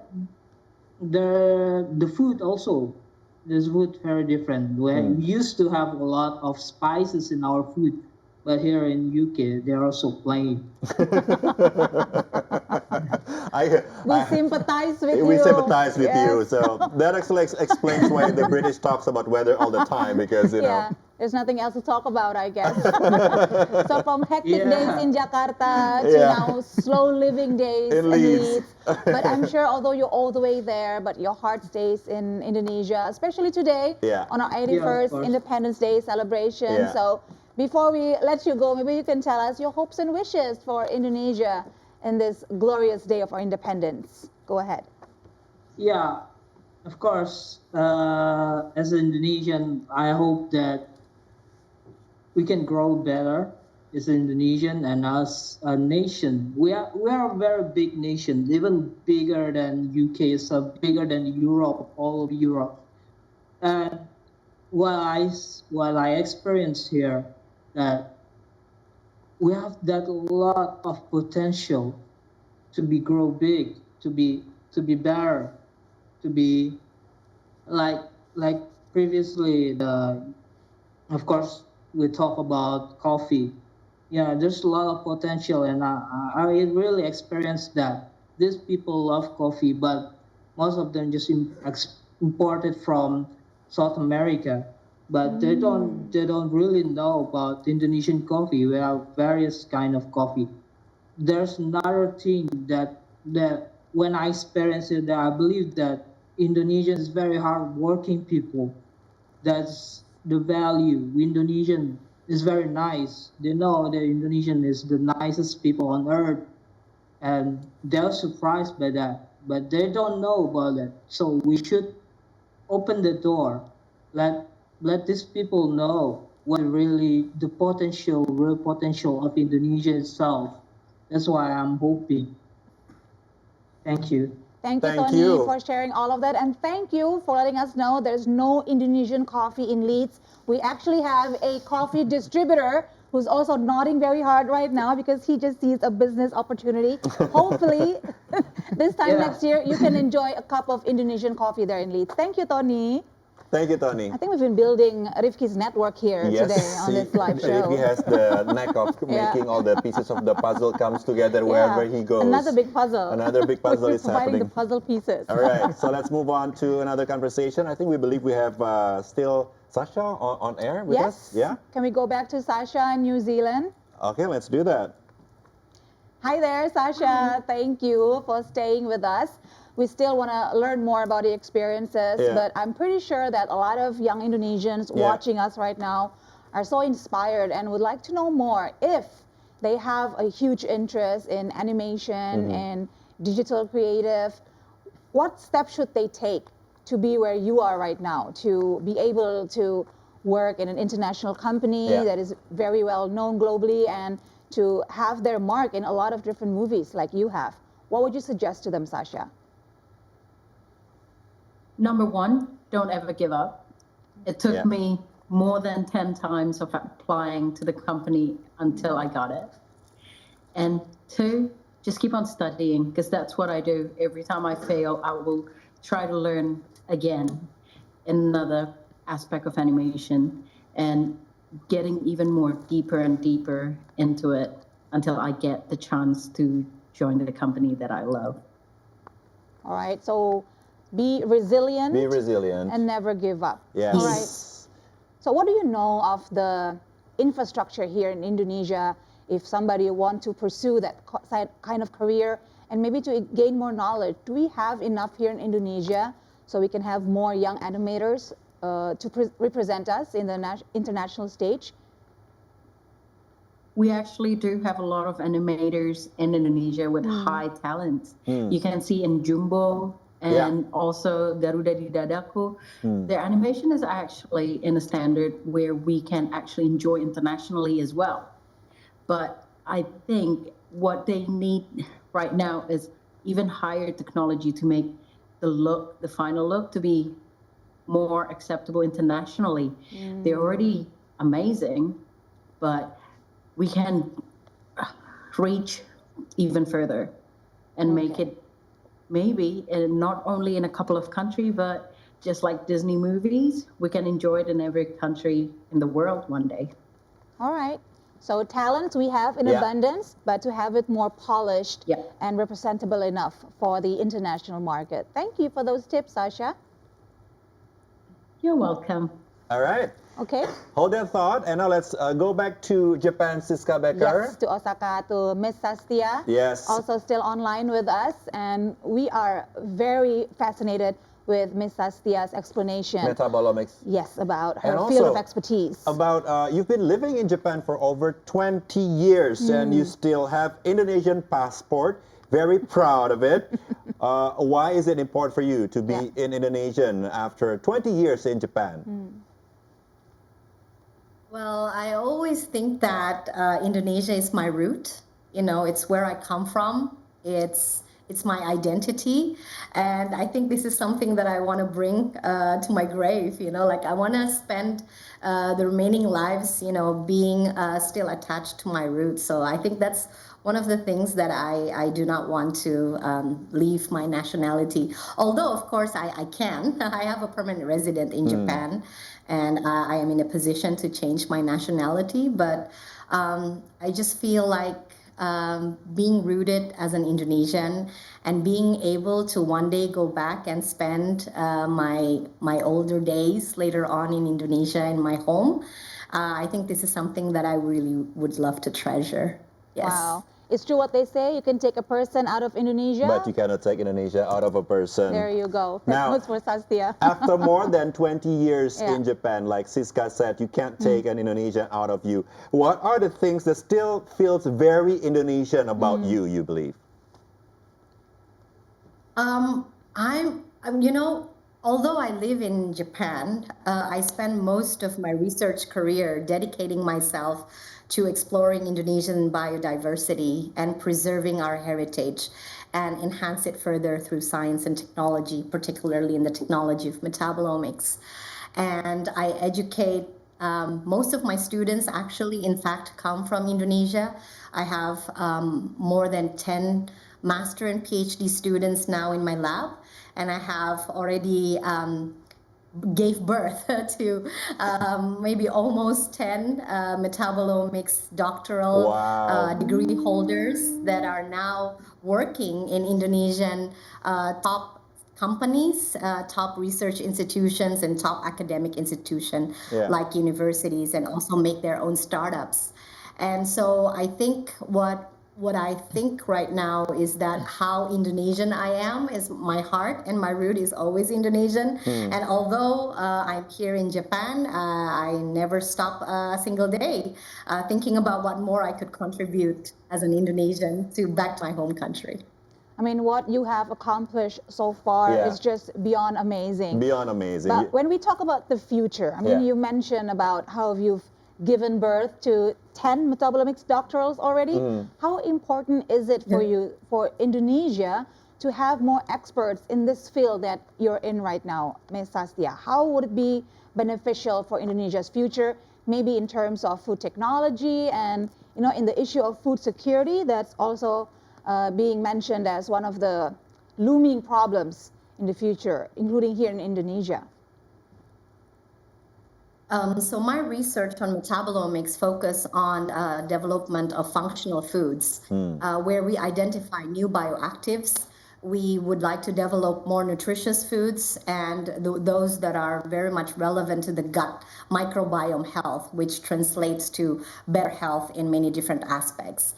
And Indonesian population directly, all of the research in the Indonesian population directly targets this, and this is what the country needs.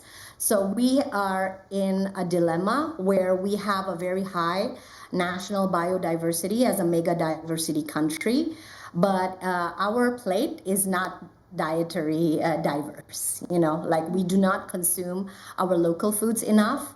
And the irony is that we do not eat our local food enough. By mapping how local foods like tempeh and traditional plants interact with genetics and metabolism, we could actually develop affordable, personalized nutrition and functional foods. And that's a path to better health and food sovereignty using our own biodiversity, not imported solutions. So by doing this research on food metabolomics, we could tackle the concept of planetary health, health for the planet, and also health for our Indonesian. All right, we are learning so much from you, Ms. absolutely. Astia, and one of it is the fact that you are indeed doing very important work. Thank you so much for all the amazing work you've done so far. So much for having. Of course. Now we might be talking again with Ms. Astia, but in the meantime, we're now going back to UK to have someone joining us via Zoom. Now this is very interesting. Okay. So the musical instrument Angklung. Angklung is a very well-known musical instrument from West Java. Yeah, it's usually made from bamboo, and you Yes. move it like in this direction. So one instrument is one note. One instrument is one note, Right. but now somebody is being very creative in dealing with angklung. His name is Mansur Praditya, also known as DJ Angklung, now live, joining us live from the UK, from Jakarta. Oh, from Jakarta. Hi, Okay. DJ Angklung. Mansur, thank you so much for joining us. Merdeka! Merdeka! Hi All right. everyone. So- Sorry for the loud sound because I'm in Monash right now. Okay. Thank you for making time for us. Thank you for making time. You are super busy today, I believe. So Yeah. now, please introduce yourself to our viewers. You are known as DJ Angklung. Now, you put together Angklung and DJ and the EDM music. Now, tell us about how did that idea begin, Mansur? Yeah, hello everyone. Hello, PRI world. My name is Mansur Pradipya and I have a stage name. My stage name is Mansur Angklung and I am pioneer the collaboration between Angklung soil with the electronic dance music, of course. And I play around the world. Earlier, I back to Europe to perform. I came to Denmark, Bulgaria, Portugal, Romania, Bosnia, and this year I will come again to Europe, to 4 countries, Italy, France, and then come back to Denmark and Bosnia. Wow. So he's been traveling all over the world, all over Europe with, his creation. That is I know. amazing. So why did you decide to mix the traditional sound of angklung with EDM music? Do you want it to be more popular among the younger generation, or was it something that you were just tinkering with and you found it amusing and you found it entertaining and you want to share it with the world? Yeah, because, the young generation is like, they have music taste. The Gen Alpha is like to Korean pop, is to the EDM music. So I collaborate in Angklung with them. So I perform in front of the event, so they can collaboration with the sounds, with the Angklung traditional, with the culture, of course. Tradition should only be preserved. It should be only given a future for the young generation of Indonesia. All right, All right. Mansur, before we let you go, so you've been going viral so many times because of your music. What's in the future for you, DJ Angklung? Do you have any projects maybe you can tell us about that we should be in the lookout for? Something happening in the near future? Yeah, in October, I will go to USA and Europe again. I will perform in Denmark, Bosnia, France in front of the UNESCO, and then I go to Romania. Wow, you have a busy schedule ahead, Mansur. Congratulations on everything. We can't wait to hear back from you and to listen to all your stories when you have the time to come back to Jakarta and talk to us in person. All right, well, Mansur, thank you. thank you. Have fun at Monas and Merdeka. Merdeka. Okay. All right, from Now- Monas Square, where do we go now, Uli? Now we go, Siska Becker, to another country in Europe. We go to Austria, where joining us live now, Sarah Zulfa Khairunisa, Indonesian diaspora in Austria, I believe. Hello, good day, Zulfa in Austria. Good afternoon from us in Jakarta. How are you today? Merdeka? Merdeka. Hello, Indonesia. It's a pleasure to join you today on this special day to share our experiences. And I'm good, thank you. All right, so tell us a little bit, introduce yourself to our viewers about you, what you do in Austria, how long have you been living there, and a little bit of background story. What's your story, Sarah? Okay, so I'm coming from Bandung, and now I'm a project assistant at TU Win, also a PhD student here in material science, and I've been here since last year actually. Oh, so this is your first year there. Is this your first 17th of August in another country? No, actually, I've been to Sweden and Japan too to celebrate Indonesian independence. And here in Vienna, it's more special because it's nearby the embassy, so I can gather the events in the embassy, especially for today. Interesting. Oh, so that's she went to nice. the embassy. Yes. Tell us a little bit more about what happened in the embassy this year. Yeah, so actually this morning I just had a flag ceremony with the ambassador as the master of ceremony. It was a very pleasant experience, and also afterwards we had nasi kuning together, which is very nice, and yeah, got a chance to meet another Indonesian, another student, and yeah, have a wonderful time together on this August 17th. Oh, that's sounds wonderful. exciting, wonderful, yeah. So that means you're living in Vienna, in Yeah. Austria. Yes, correct. So are there a lot of Indonesians living there? Did you meet a lot of Indonesians, of course, at the embassy? But how about in your day-to-day life? Do you get to meet a lot of Indonesians? Yes, actually. So I'm also involved in Indonesian Student Association, PPA Austria. I'm the co-chairman, and yeah, we really often to gather together. And actually, for this Independence Day, the embassy and also PPA Austria have lots of events. Before this day, we have lots of games, and on the August 22nd, we will have Pesta Rakyat. It's a festive event where we gather together. We will have lots of performance, traditional dance, and most important, Indonesian food stall. All right, it seems you've been very busy there in Vienna. Maybe you can take this chance as you're on air right now. Probably a lot of your fellow Indonesians living in Austria, in Vienna, are also watching. So maybe you can greet them with your Independence Day greetings and also wishes. Go ahead.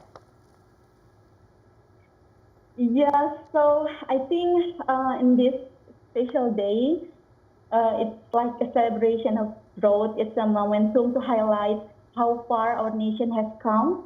And for me as a diaspora, it's also a beautiful paradox. Like distance actually makes my love for Indonesia grow stronger. So yeah, for all the diaspora living abroad, anywhere you are, let's collaborate and fly our red and white flag high. Yeah. So, yeah, Dirgahayu Republik Indonesia, sending love and prayers to Indonesia. NTT always. All right, thank you so Dankeschön, much. Sarah. Thank you so much for that. Sarah Zulfa, thank you. And now let's move on Thank you. to Australia. Joining us now live, Shafira Junior, Indonesian diaspora in Australia, and actually also a former colleague of us here on TVI World. Hi, Shafira. Hi, How Shafira. are you? Merdeka, Shafira. Merdeka, Shafira. Hi, Siska and Uli. How are you? Yes, how has your 17-an been there in Sydney, right? Yeah, I'm currently here in Sydney. So yeah, for today, usually Indonesian community try to recreate some of the things we would do back home. There might be a flag raising ceremony, cultural performances, Indonesian food, and traditional games and competitions. And sometimes it's quite simple. And yeah, when I have the opportunity, I usually join. But for today, I don't have the opportunity to join any ceremonies because I had another academic schedule today. Yeah. All right. So tell us a little bit about how your life has been there in Australia, and maybe that could be an inspiration for other Indonesians hoping to be getting the chance to live and work in Australia as well, Shafira. Oh yeah, so I'm currently studying Master of Journalism and Communication at the University of New South Wales, or UNSW Australia. And I've just finished my second term, so we have trimester system. And I think for all Indonesians who aspire to pursue their study here in Australia or maybe work, I think we have a lot of chances because it's still our neighbor country and it's very close to Indonesia, and also there are many Indonesian people here, and so yeah, even though you're far from home, I think it will be the journey will be less lonely because you can find many Indonesian foods like everywhere. So yeah, you will feel close to home. All right, Shafira, there might be some Indonesian students right here in Indonesia who's now preparing to move to Australia and pursue probably higher education. For someone who've had the experience, what would be your tips to them? Like, how should they truly prepare so when they come to Australia and immerse themselves in the uni life there, which is probably quite different, right, compared to Indonesia, what would be your suggestion so they can blend right in quickly instead of, taking their time to adapt? I think the best thing to be prepared is to understand ourselves first and what is our goal. And that will lead us to all of the things that we want to pursue, and we can learn more about ourselves. And actually, I know it might be tiring and it takes a lot of time to prepare, but as long as you are mentally prepared for everything that's gonna happen, that's okay. Just go. For me, I think so. Just do not overthink about everything. If you believe in yourself, then you're good to go. Wow, Shafira, so philosophical. Wow, Shafira. So wise now. Thank you for sharing that, Shafira. Wish you all the best, Yes. and we can't wait to have you back in Indonesia again. Until then, Take care, Shafira. Merdeka.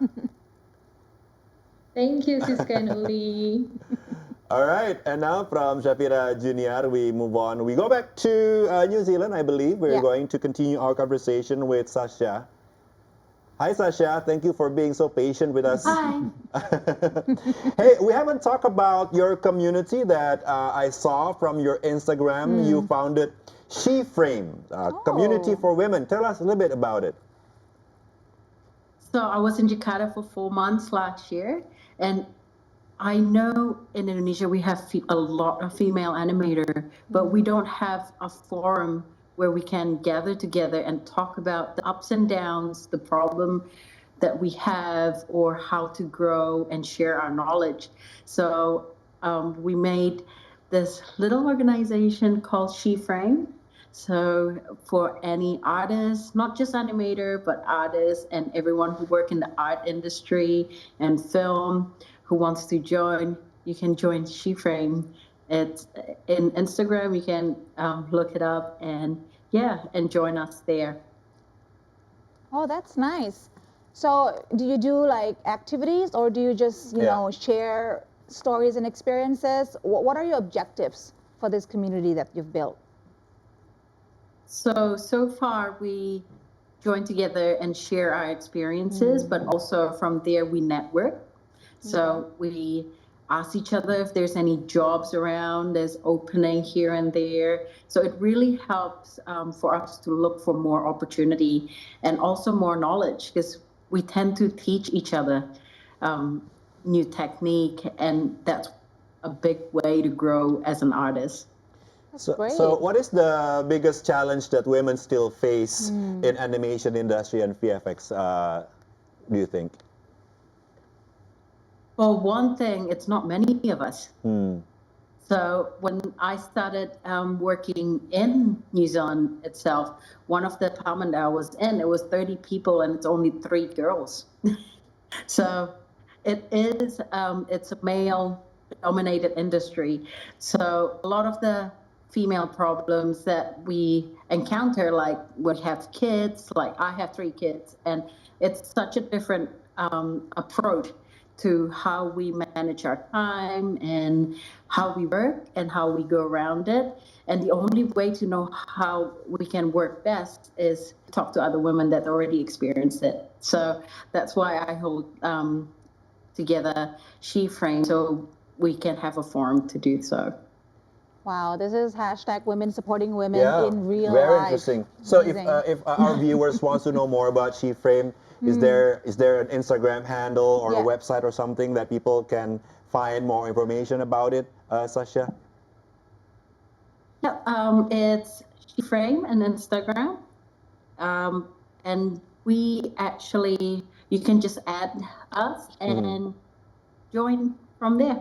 All right. Thank you for sharing that info. That's absolutely valuable. And please hold on to your to these thoughts, and let's move on to our other conversation from Japan. Let's continue to talk to our professor in Osaka, Siska. Yes. So Sastia, if we can repeat the question we had last for Sasha about challenges that you face as a woman researcher in Japan, where the culture itself is quite patriarchal, if I'm not mistaken. Do you have any challenges that you have faced personally that you could share with us?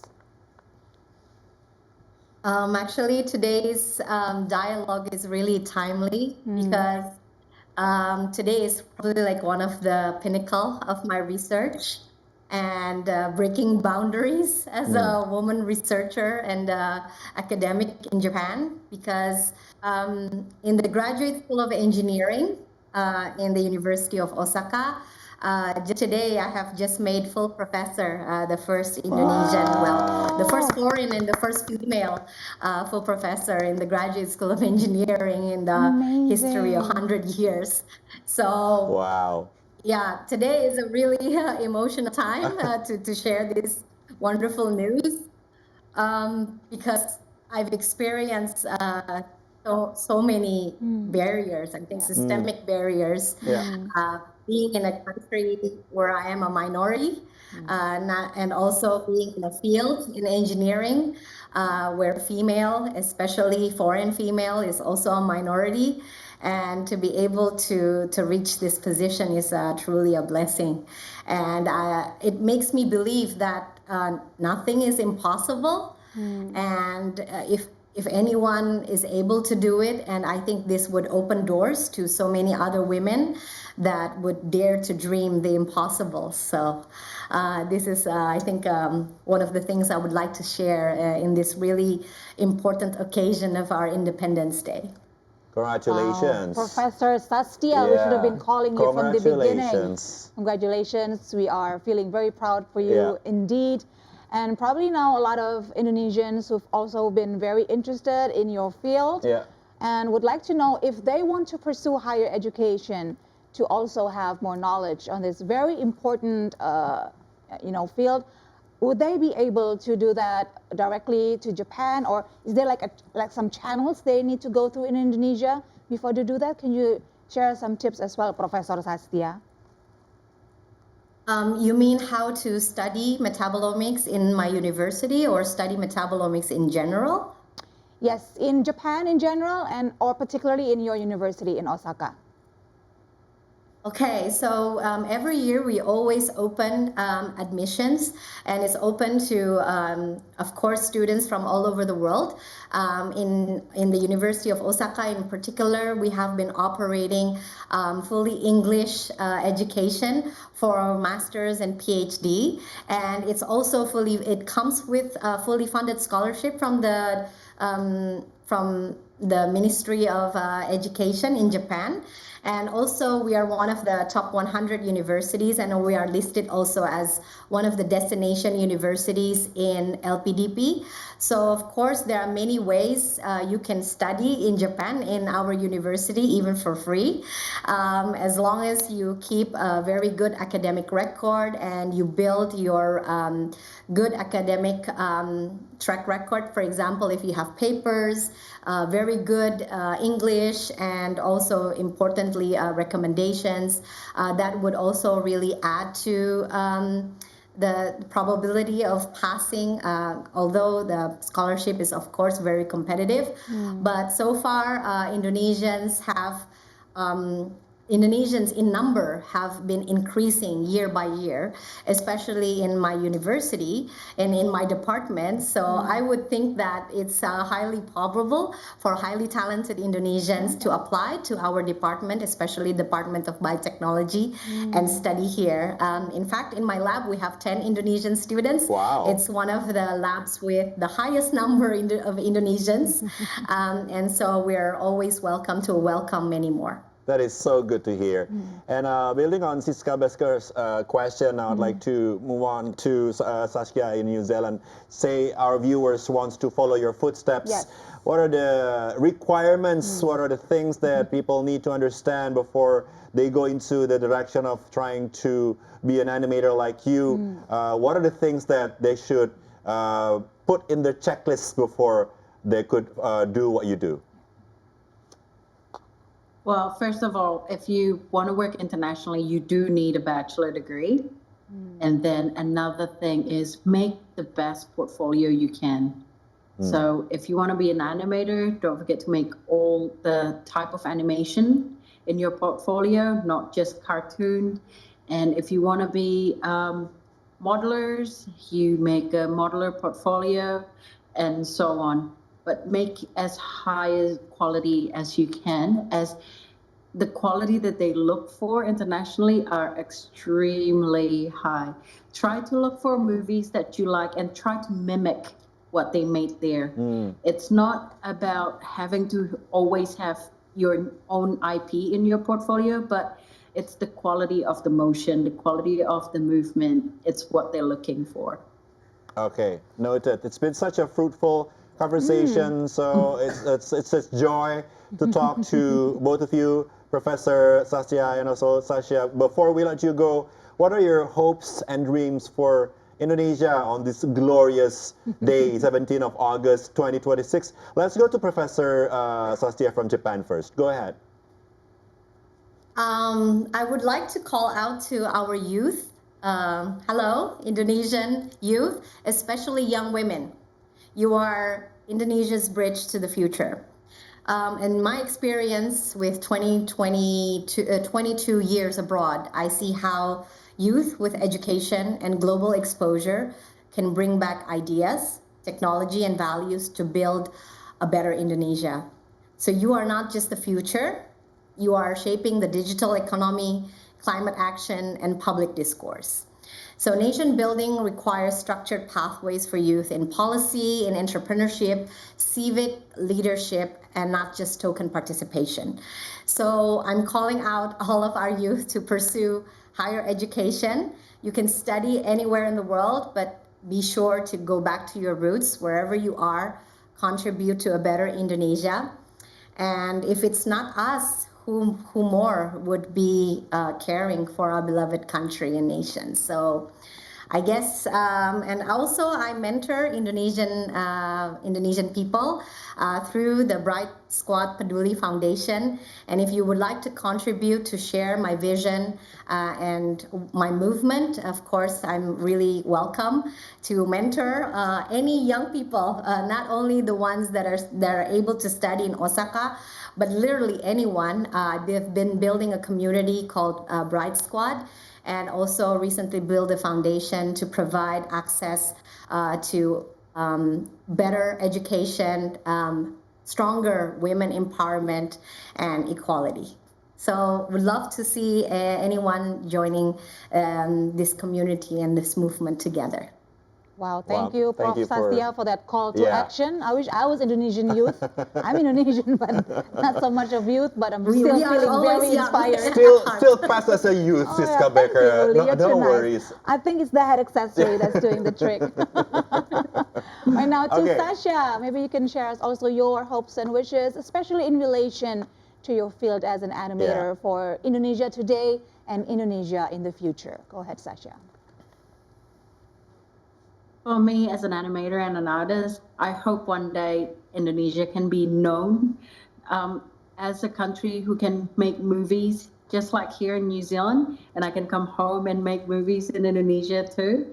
I know we have the skills and we have the source of story, our folk tale, and all of the Indonesian story are a beautiful story that we can bring up. And I'm really hoping one day we can able to bring that up to international viewers. So people in the world not only knowing Indonesia as Bali, even though it is such a beautiful place, but I want people to know Indonesia as our culture, our stories, and also our talented Indonesians.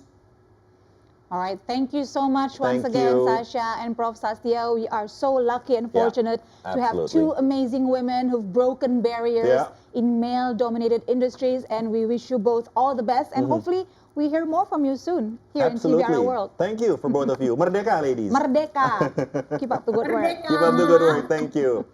So hopefully we have a chance to see them in person one day, Yes, but love that. now we have still the opportunity to talk in person to Rifi. Thank you for being so patient with us this afternoon on this glorious Independence Day. Let's continue our conversation about coffee. You told us about your adventure. You started in the year 2000 during the pandemic. It was a roastery, and now it has grown into something really big, exporting 6 tons of coffee and building a business. You know, it's two different facets of coffee. You as a roaster who nails the technical side of things, and then there's Rifki who does the business side of things. How do you manage to do both at the same time? Because usually people are just good at one side. Now, how do you manage to be able to do both of that, Rifki? So initially, at first, the reason why I applied to work for being a head roaster in the UK was to build portfolio among coffee roasters in the UK, and also to learn the operation side of the business. So it was there. research. It was also research. Yeah, and also the reason why to build portfolio is that in the future, like back then, I was thinking as an exporter, like I wanted to be known not only an exporter but also someone who understand the product very well. Right. So whenever there are buyers Right. who want to ask about the coffee, want to ask about how to roast this coffee, how to get the best out of this coffee. Right. So one of the solution was by being the roaster myself. But winning second place, I mean, come on. Yeah. And also that's also one of the reason to build portfolio by gaining and also competing on the coffee competition. Do you, in your journey, starting to realize that maybe I'm talented in this coffee thing, or did that cross your mind in a moment where you thought, I might be a coffee genius. I'm probably pretty good at this, you know? So one of the reasons why I competed on the roasting competition this year was to promote the coffee that I sell in the UK. Right, because you use Indonesian coffee. Yeah. Also the competitors in the coffee roasting competition, all of them are roasters who end up being my buyers. Oh wow, it was a network venture. That's It's a actually very pretty strategic smart. decision. But in the meantime, you're winning it. So, hello. That's a bonus. What a nice bonus. What a nice bonus. As a portfolio. And also, as Tony mentioned before in Leeds, actually I have a really good impression in Leeds, because last year in Leeds, I competed as well, but in other disciplines of coffee competition, which was the UK Brewers Cup. In Leeds, and I was 5th place. 5th place. Yeah, so I came to the final, and fifth place. What's the difference between brewers and So roasting was roasting the coffee, yeah, right? roasting the coffee. So I was given a random raw material, Okay. and then they will judge the flavor and also the roasting plan Okay. of my roasting Okay. capacity. Uh-huh. And then in the brewer's cup, I bring my own coffee Oh. and then brew it in front of the judges, and then Right. explain to the judge what's the coffee, what's the relation between the So coffee you brought and the Indonesian thing. coffee during the... Back then, because I was still sponsored by a Colombian okay, so you company. brought the Colombian So coffee. I brought the Colombian. But starting by then, it also started to create a portfolio Right. for myself. Right. And that's also one of the reasons why I speed up the creation of Dawn Coffee. Yeah. Because I got the exposure from the competition last year. And from there, people kind of like have more trust that, oh, this person have more ability and also a good curation in Right. terms of the coffee that he brings. So You know, I mean, I know a lot of people who's in the coffee industry, including people from Yogyakarta as well. Yeah. So, what are the character or traits that you believe that someone needs to have to be able to be successful in this industry? I mean, obviously you need to understand coffee, okay, or obviously you need to understand how to do the business. But what are the traits or characters personally that you think it's important to, you know, to have to be successful? Yeah, especially So- going to the European Yeah. market and UK Yeah. market. So mainly it's curiosity Yeah. because coffee trends, it always evolves. So in different years, like last year, this year, the trend of coffee are It's different. different. Yeah. So last year, it was more like coffee that are quite pronounced in terms of like fruit character. Now this year we experience more Liberica in the market, which is a different species to Arabica.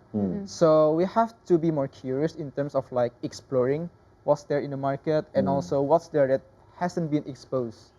And also, especially as a exporter, you have to be willing to go down to the roots, which is to the farm, talk to the farmer, talk like what's their struggle, what's their strength that they can bring. So we can act as a bridge between the farmer and also the Right. buyer in the international market. Wow. Okay, I have so many follow-up questions. I have so Like- many questions, but be patient with Be us. patient with hold us. on, hold Bear the with thought. us. We need Yeah. something else to do. Siska Okay, Becker, yes. go ahead. We're going to go now to Palu, the Yeah. capital of Central Sulawesi, where the spirit of Indonesia's 81st Independence Day is being celebrated with a range of activities and festivities. Now, to find out more about how the people of Palu are marking this special occasion, we have Muhammad Ari, who will tell us more. Well, hello, Uli and Siska. Good afternoon from Palu, the capital of Central Sulawesi. We are expecting to see plenty of activities and festivities here in Palu in regards to the celebration of Indonesia's 81st Independence Day today. And to know more about how the country's Independence Day is celebrated here, we have the honor to speak to the mayor of Palu City, Bapak Hadianto Rashid. Good afternoon, Bapak Hadianto, and thank you for being with us on TVRI World. Yeah, good afternoon, everybody, and good afternoon, Arif. Yeah. Right. Well, obviously, Palu is celebrating Indonesia's Independence Day today. Well, we had the flag hoisting ceremony earlier this morning and followed with the flag lowering ceremony we've just completed today. Apart from these two ceremonies, what else that the city government has prepared to celebrate Indonesia's Independence Day? Actually, for us, the rising and lowering the flag ceremonies always be the main event of our Independence Day ceremonies, especially. And if you're asking me about what is the, the others event that being held by the government, we are give not just a competition, but we are boost the people how they celebrate this Independence Day with our various activity. Right. Let's talk about the national programs, as the national government has launched, some or several programs or the initiative. How does the city government support these initiatives, do you think? As a local government, we should give fully support to all the program or the initiative being proceeded by the central government. And according to that, we are keeping do consolidation with and fully communication with the central government to ensure all the programs that been delivered by the central government to the local government that can be done. As we know, the priority of our program is how to give the public service, especially what are the basic needs of the people, such as the education, the healthy, and of course how to strengthen the economic of the people. Right. You've explained how the national programs are supported by the local government. What about the main programs of the local government itself? The ones that have been probably initiated or introduced by the local government to improve the welfare of your people? As you know, after the earthquake in 2018, we are still continuing our effort to building the city in many ways.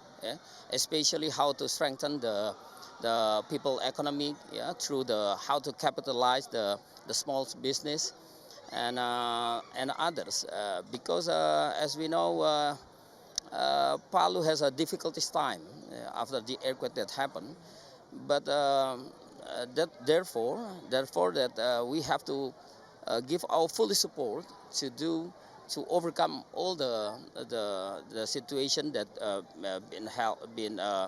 we should be what is that I call we should can handle all the things.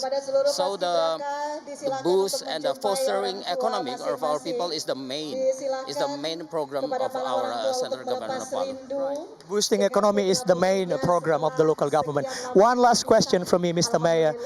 Taking advantage of the momentum of Indonesia's Independence Day today, what are your expectations for Palu City in particular? I hope this always be a good momentum and a good moment for the people, especially for the government to evaluate all the, all the works that be done by the government, and to strengthen again how to give good services to the people, and how to ensure all the people that that can be taken care by the government.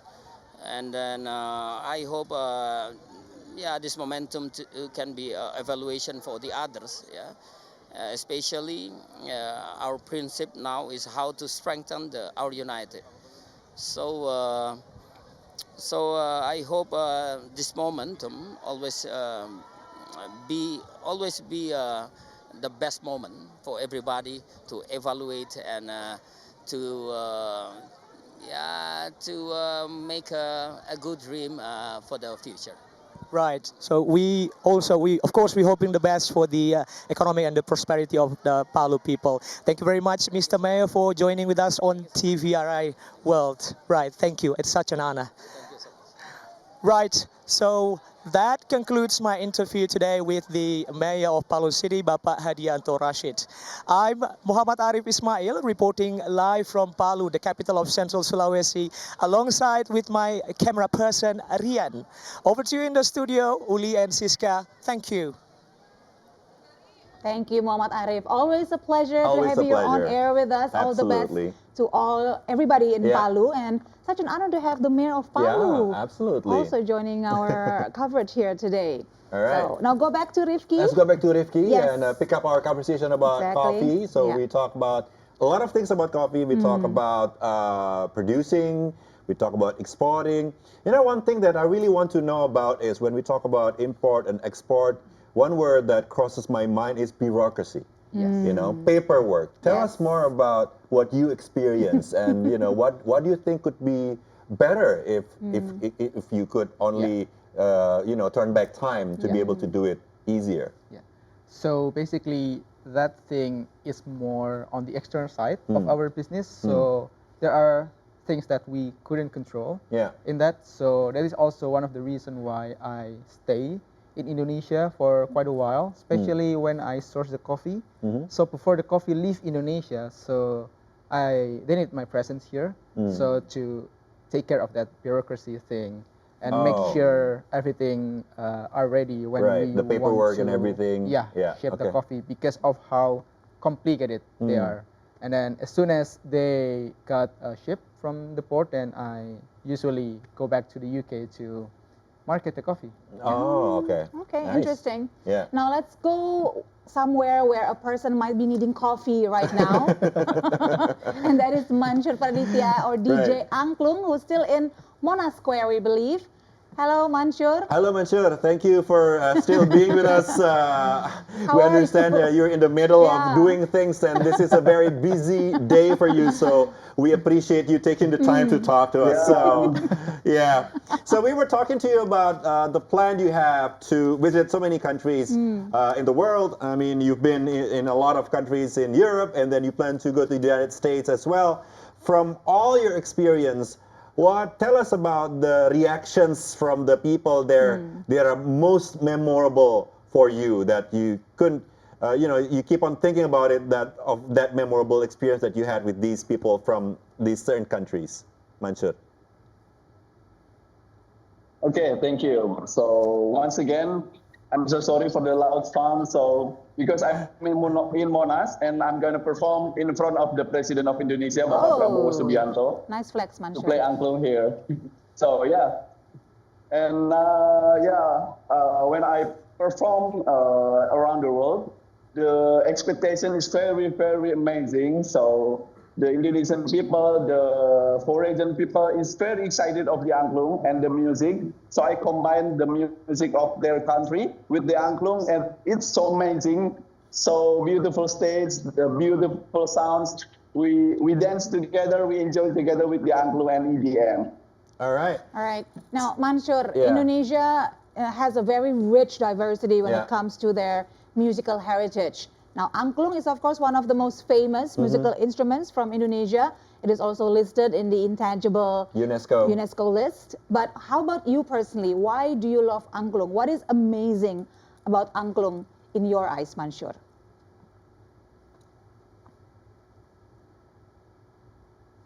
Yeah, first of all, Angklung is my second wife, of course. That's why I play Angklung, everything, every time, every day. So I love Angklung, and I want to preserve this music traditional.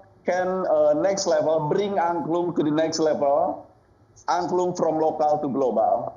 Awesome. Bring Angklung to the next level. And surely tonight we will witness you play Angklung to the next level in front of the President of the Republic of Indonesia. Tell us about what we can expect in your performance this evening, Mansur. Give us a bit teasers.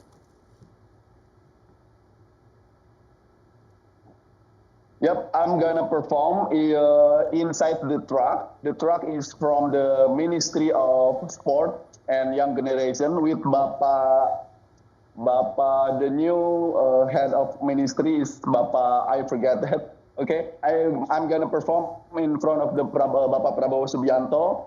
We play the national song called Bangun Pemuda Pemudi and Rumah Kita by Angklung and EDM. Oh, are you collaborating with anybody during the performance, or are you going to be just by you and your team? So tell us a little bit more about the details, Mansur. Yeah, just me. I'm a DJ and the Angklung. Yesterday I performed in TVRI with Novia Bahmit. I performed in the studio with the Hari Merdeka launching song. Tell us a little bit more about your performance in TVRI yesterday, the Hari Merdeka song, because we heard that you have a collaboration with several people too during those successful nights. Tell us the story about what happened.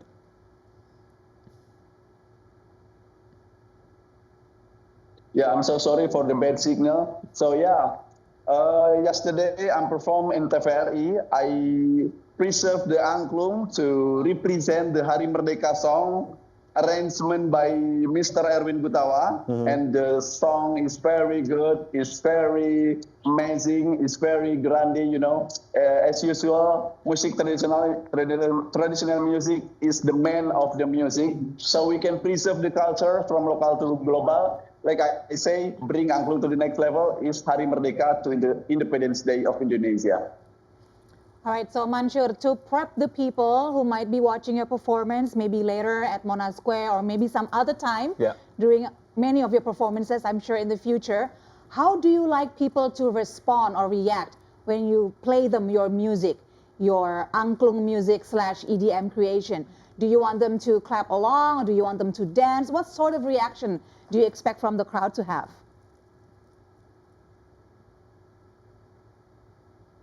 Yeah, as you know, for me, if the young people can connect with the angklung through modern music, collaboration and technology, and of course the AI, you know, the technology is growing up, so the traditional music can growing up together with the music. So I perform around the world, around the stage, so the genre, the collaboration can combine everything, everywhere, and every time. So after being in so many world stages, not only in Indonesia, but also in other continents, do you still have a bucket list? Do you still have goals of places, things that you want to do? And if you have, tell us, what are the top 5 of those places? Of course, the first one is USA, United States of America. I come to New York, to Washington, D.C., in front of the Capitol Hill. I performed there with the Stephanie Putri, Warren Hugh, and many more. So, and the second stage is Denmark. The third is Dubai. Wow. And the fourth is Japan, and the 5 is Bosnia. Oh, wow. Uli, he has that list ready. He has that list on his... That is an amazing schedule. How do you maintain yourself on a tip-top condition? Well, now you are globe-trotting, flying all over the world from continent to continent. How do you maintain the energy and the spirit to be able to continue doing this? This is a high-level performance that you're doing.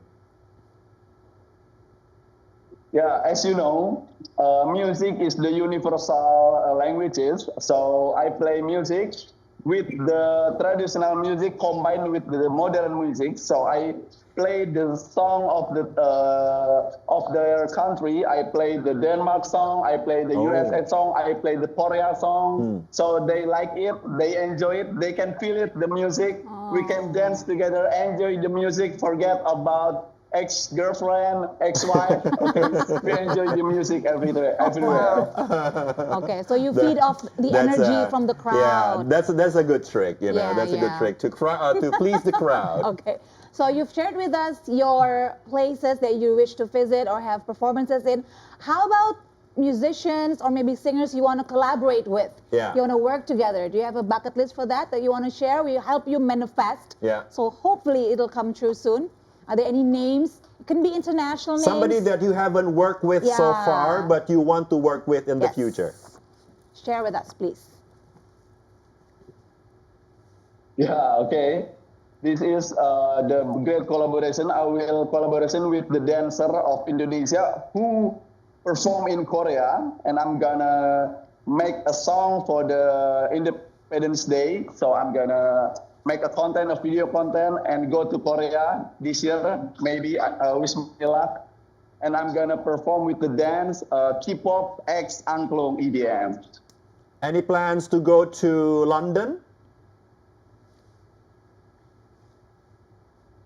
Yeah, I calling Padestra, the embassy, but maybe next year I will come to London. All right, so when you go to London, make sure you go to Rifki to try the coffee. Meet up with Rifki here, our special guest, Indonesian living in London. All right. So last question, Mansur. What are your hopes and wishes for Indonesia on this glorious day, 17th of August, 2026? What are your wishes for this country? Yeah, I think this an important issue that we need to pay more attention for the music traditional of Indonesia because the entire ecosystem can be affected from the craftsman to the musician. So we need regulation that protect the music can grow up. Of course, the traditional music can bring to the next level everything, gamelan, suling, kecapi, and we need to protect it to the intangible heritage like angklung by UNESCO. So I don't want to angklung to only be remembered as a traditional music.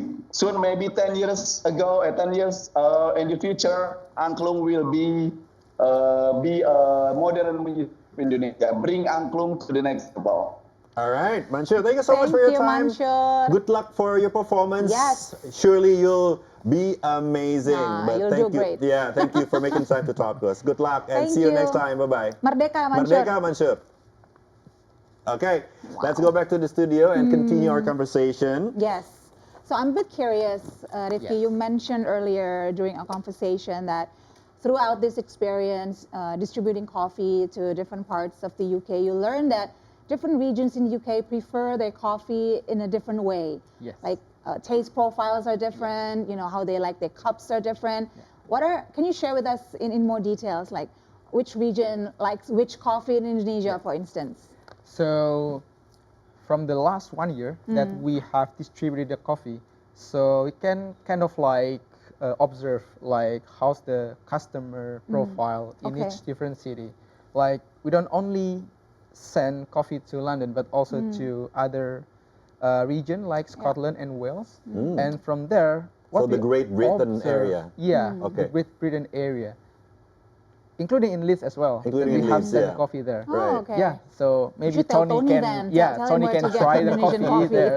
Yeah. So we've been everywhere, Yeah. also not only in London. Okay. So what we observed was that people, especially in London, they tend to be more conservative in Conservative. terms of Okay. taste profile. So- So they like What the does conservative coffee mean? Yeah. to be more classic. Coffee just tastes like chocolate Oh. and just a little touch of fruit Huh. and also spices sometimes.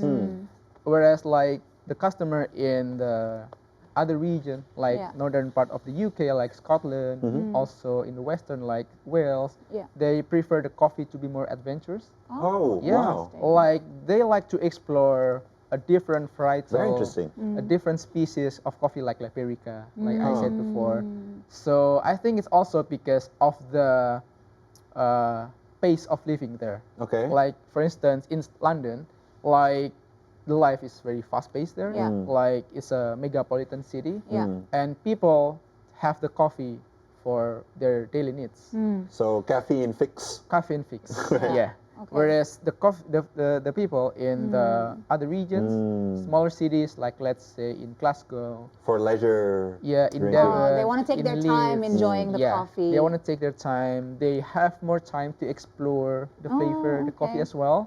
All So I right. think that affects the behavior of the customer That's in interesting. this area. So yes, so people in London Yeah. would like to get straight the benefits of Right. coffee, while people outside London, especially in the outer area, would like to enjoy Yes. Right. their coffee. All So right. that's very interesting to see how people around the world enjoy things differently, including maybe one place that you want to take you to now, to Morocco. We have Fatiakan Faras joining us live, a diaspora from Morocco. Hello, Fatiakan Faras. How are you? Hello, good afternoon from Jakarta. Merdeka. Merdeka, Fatiakan. Fatiakan Faras. Okay, we're just trying to Okay. so we have connect some ourselves to connection Fatiakan. issues. So Not yeah, too bad. Yeah. we'll try again soon. While we wait, Yeah. so as you mentioned, with different people in the UK, even in the Great Britain area, enjoy their coffee differently. Do the coffee in Indonesia, I mean, the diversity of it, Yeah. the different varieties, do they accommodate all these different needs and Yeah. different taste profiles? Yep. So we have Okay.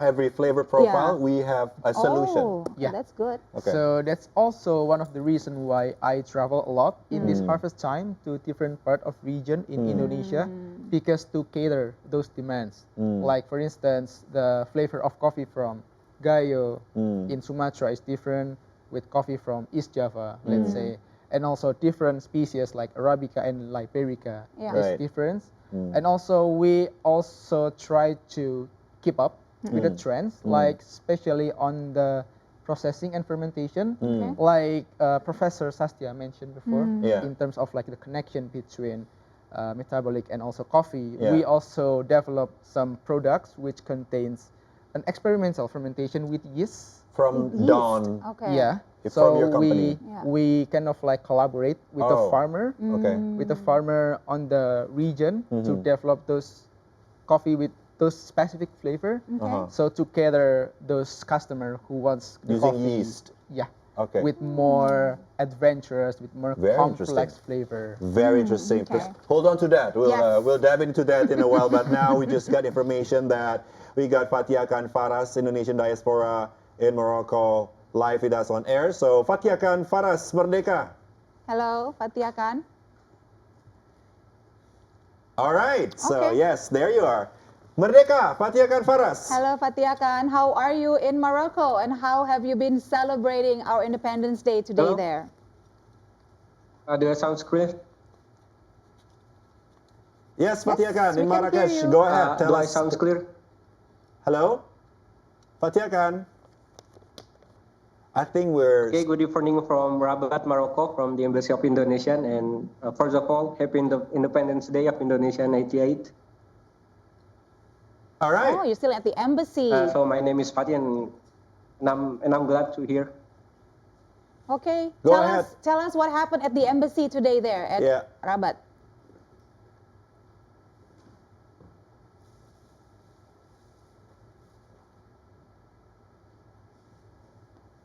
Okay, so personally, what means Indonesia and Agustus 17 means for me. So first of all, it reminds me of my identity.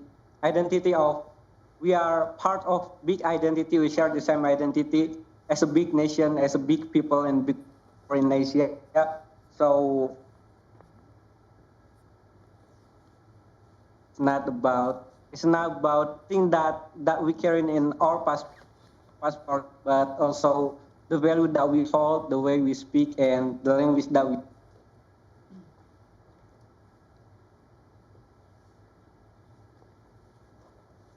Okay, I think we're losing our signal. So let's go back to the studio and continue our conversation here. All right. Well, Okay. Back to Rifki then. Yeah. I mean, we've been asking all of our guests today, how much they have inspired people around them in their fields. And I'm sure maybe the problem with Sasha and Prof. Sastia Yeah. earlier, it's quite hard for them to find a colleague in their field because there's not so many of them. But I think in Indonesia, it's quite the opposite. The coffee industry is so booming right now. It is. We have a lot of local coffee brands that have actually gone regional. So, it's very exciting right now in Indonesia when it comes to coffee drinking and coffee consuming. But how excited are you personally, since you are, very much keen on coffee and you are an insider in the industry, seeing all this excitement going on in the coffee industry in Indonesia? Yeah. So what makes me excited is that the work that we are doing, mostly we are working with younger people, like same generation like us, because Okay. the farm has been passed down from Yeah. the previous generation to to their kids. all over Indonesia. So Yeah, mostly. A lot of the cases now, the farmers are younger. Are younger. Indonesia. Yeah, So interesting. that's why they are willing to experiment. They are willing to listen feedback. They are willing to grow together. Yeah. And one of the result was this year, early this year, like the Liberica from Boyolali, Mon Merbabu. Yeah. It placed first on the UK Brewers Cup.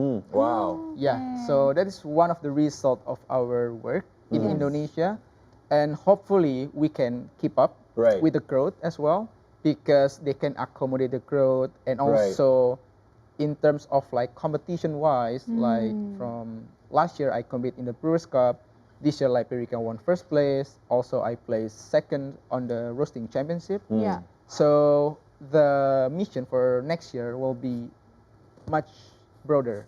So we want to take Indonesian coffee on a much bigger picture. Okay. Like let's say this year I compete on the roasting to introduce Indonesian coffee Yeah. to the fellow roasters who compete together.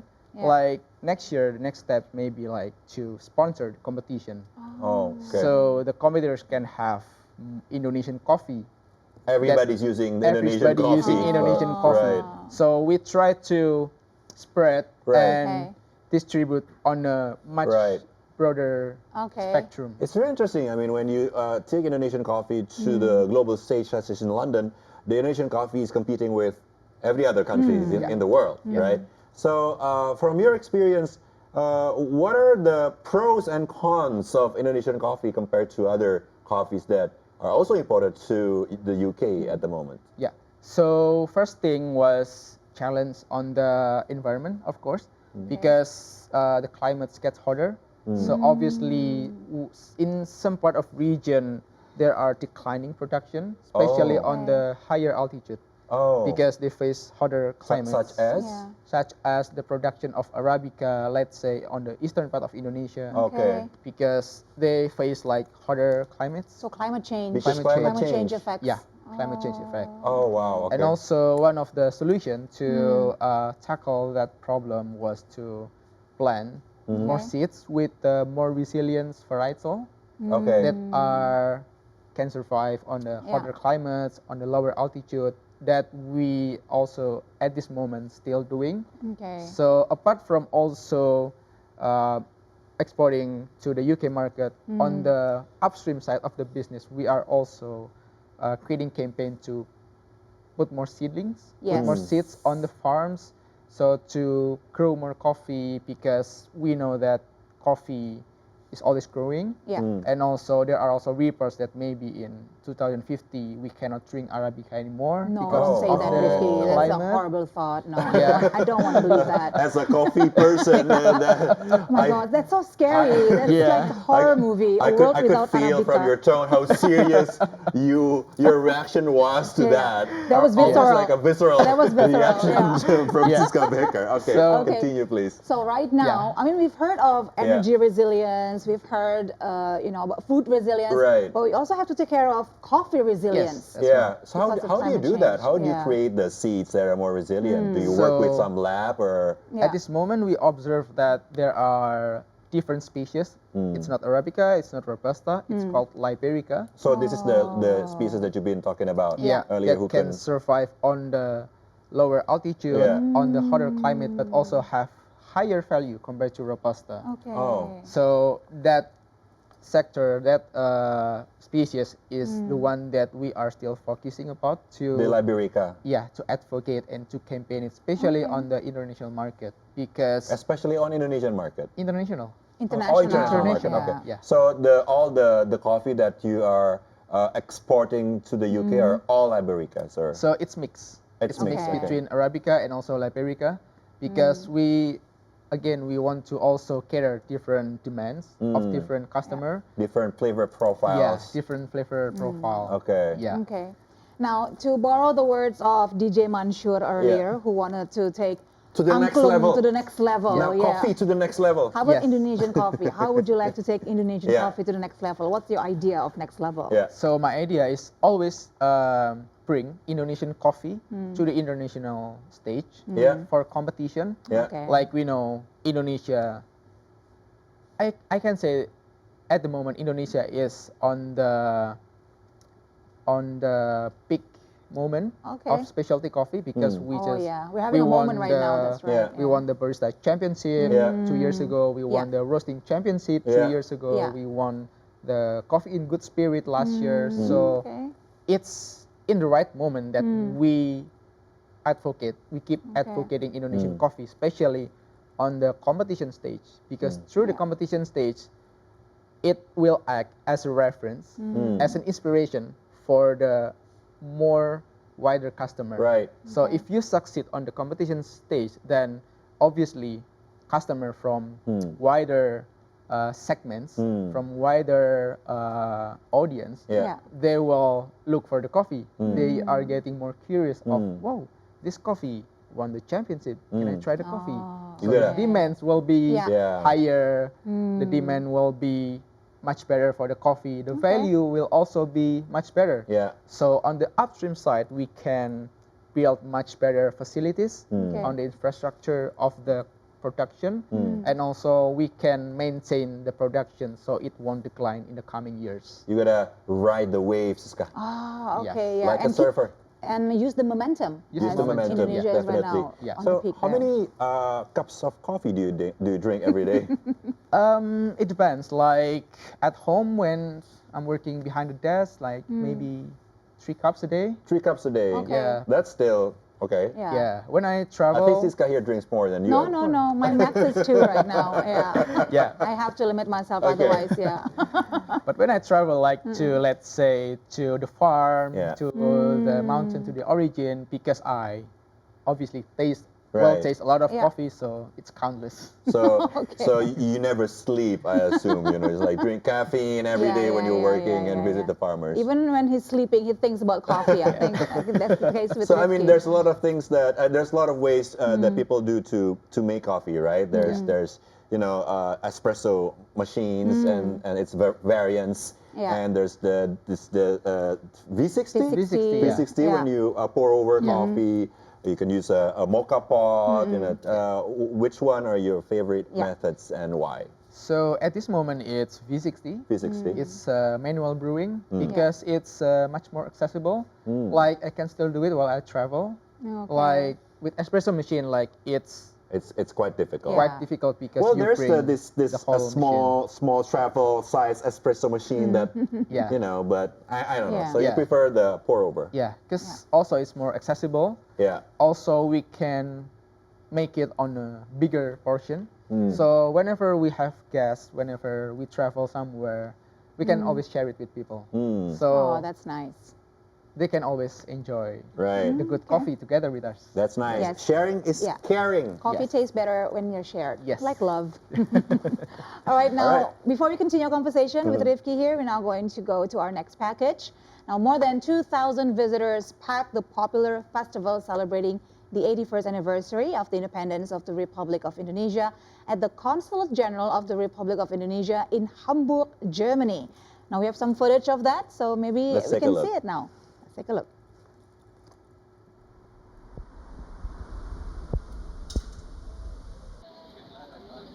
The popular festival celebrating the 81st anniversary of the Republic of Indonesia was held with great enthusiasm at the Consulate General of Indonesia, Hamburg, on August 15, 2026, attracting over 2,000 visitors.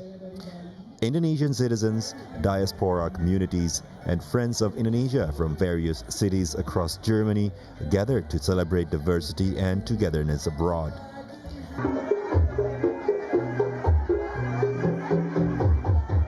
The enthusiasm was evident from the regional costumes, elementary and high school uniforms, and batik worn by both Indonesian citizens and German nationals.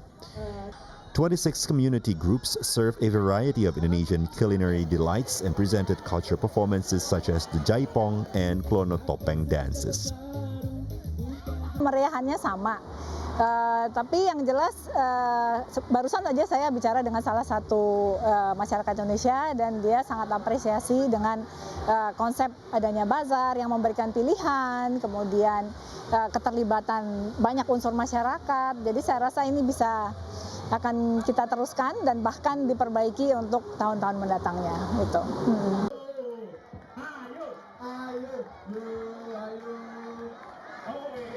The festive atmosphere was further enlivened by traditional Independence Day games such as tug of war, marble racing, and sack racing.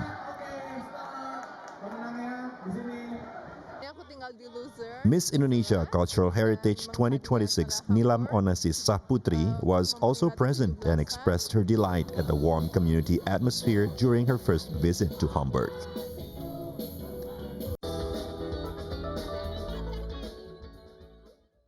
Despite falling on a workday, Indonesian nationals and diaspora members in Numia, New Caledonia showed immense enthusiasm in celebrating the 85th anniversary of the independence of the Republic of Indonesia at the CGRE Numia.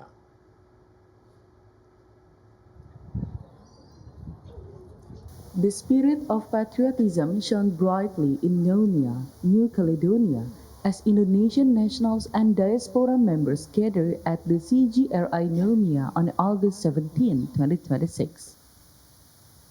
Pembacaan doa. The morning began with a solemn flag raising ceremony, followed by an afternoon community gathering featuring traditional cultural showcases, including the Tari Piring dance from Minangkabau, West Sumatra. Concurrently, CGRI Nunia maintained open consular services and public service socialization to assist migrant communities. KJRI Numia mengucapkan selamat hari ulang tahun ke-81 Republik Indonesia. Semoga Indonesia senantiasa berdaulat, adil dan makmur. Merdeka. Merdeka. Yes. From Caledonia, Yes. back to our studio here in Jakarta for TVRI World Special Coverage, Yeah. Evening of Independence. We are still with our guest, Rifki, who has been explaining so much about his experiences and journey with coffee. Now, you explained to us how you found that different places in the UK and the Great Britain actually have different perspectives on enjoying coffee. Now, how about in Indonesia Yeah. itself? Like, throughout Indonesia, have you said you've Maybe visited in many, Yogyakarta yeah. is different than Yes. in Bandung or in Jakarta. We know how we are in Jakarta, but maybe people Yeah. in other parts of the archipelago have also different ways of Yeah. enjoying it. What is the most interesting that you found? So it's quite interesting because not only defined by different islands in Indonesia, Okay. but also even different cities in one island. Like okay. let's say the preference here, like let's say in Jakarta Yeah. compared to in Yogyakarta is quite different. Okay. Like let's say in Jakarta, people like coffee to be more sweet. Like Yes.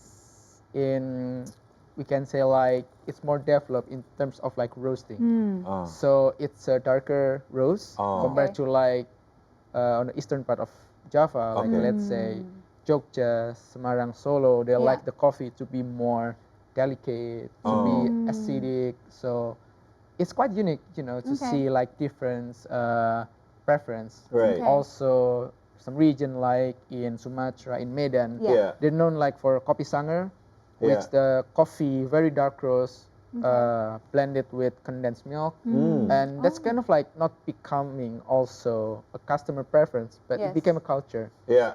Like okay. it's become a unique kind of like drink that Yes. whenever someone travel to that area, Right. it can be a unique representation of that Yes. region, It's like part of the identity. part of the And identity. the people have been people drinking here. coffee like that for so many years, Yes. even from a long time ago. Because Yeah. condensed milk with coffee, it's quite a traditional Yes. way of Indonesian drinking coffee, right? Yeah, yeah, Like but- Vietnamese Yes. coffee are Spanish using condensed, latte also use condensed milk also. Yeah. You know what's really interesting when you talk about coffee is that every single time we travel different areas of Indonesia, we Yeah. can see that coffee shops are popping up everywhere. yes. In every And corner. Every Yeah. corner, that's right. And some people, some friends that is working in the coffee industry has been telling me that it's quite saturated, that it's Yeah. not easy to survive in the coffee industry, especially when you open a cafe. I mean, maybe it's kind of different from what you do because Yeah. you know when you work as a roastery or when you work with the farmer, it's kind of Yeah. different. But what's your take on the people that say the saturation of the industry of coffee is getting very hard to breach into? Yeah. So that is true that right now like it's pretty saturated in Yeah. Indonesia. Yeah.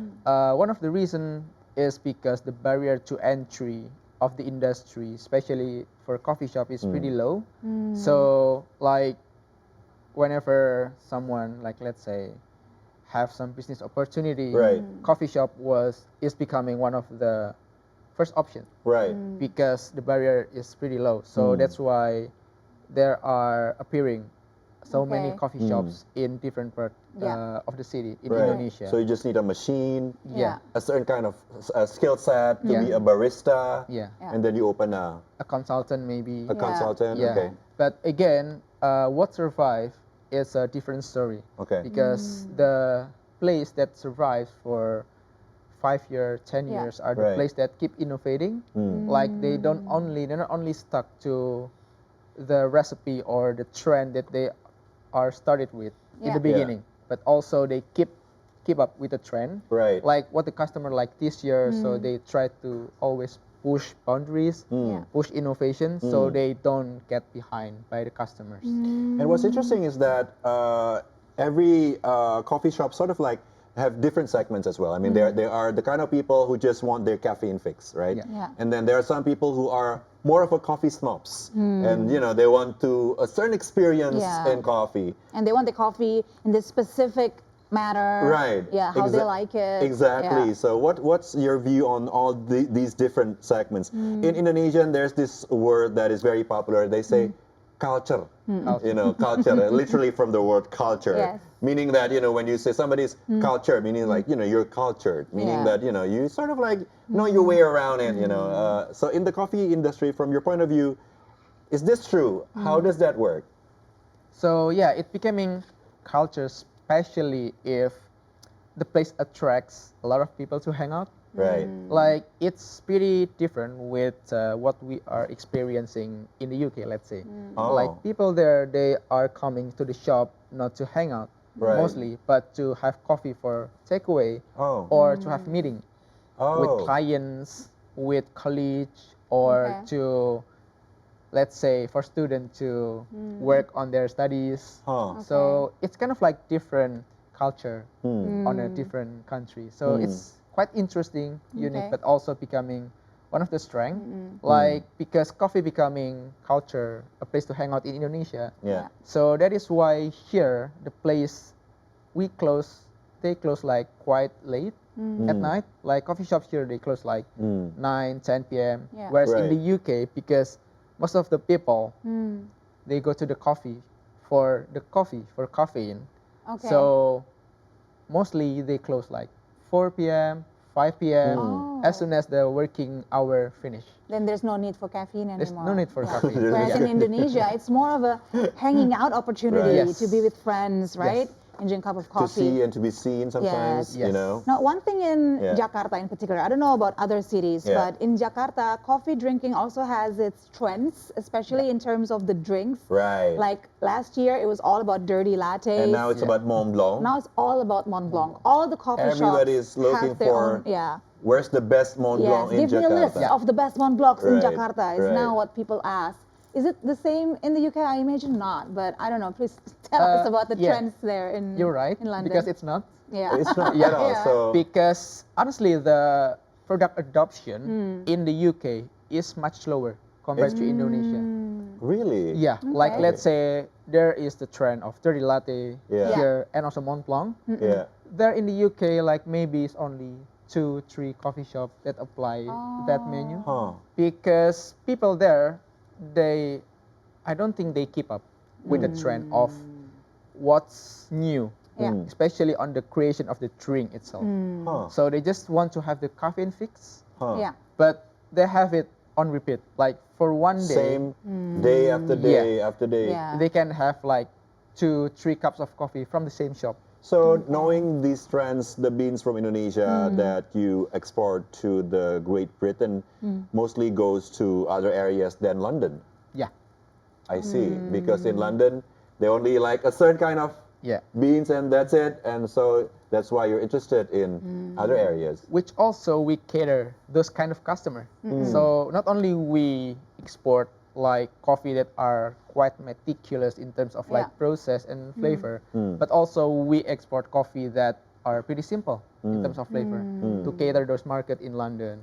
Okay. And also at this moment we are also developing a project called a decaf project.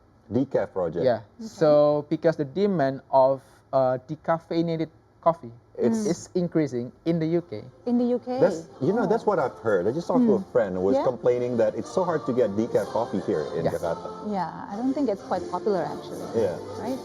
Okay, while we ponder on that, we are receiving visuals now from the Monas Square as we are preparing for the flag off to send off the carnival who's about to begin. And President Prabowo Subianto has now just entered the premise Yeah.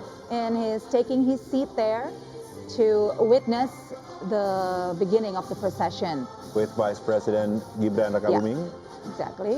And at his side. maybe they had their own cups of coffee after the lowering of the flag ceremony to get ready for It's the been next quite part. a long day. Yeah, they for have. sure. They have. Yeah. Hopefully they've had their coffees.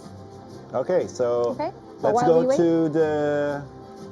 shall we go to the Monas Square now to see the proceedings? think we're still waiting a little bit. There you are. There you are.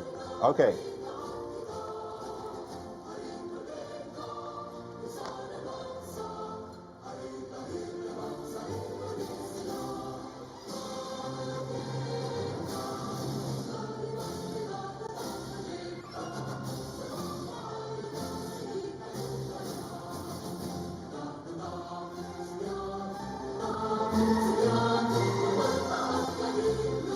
Hadirin dimohon berdiri.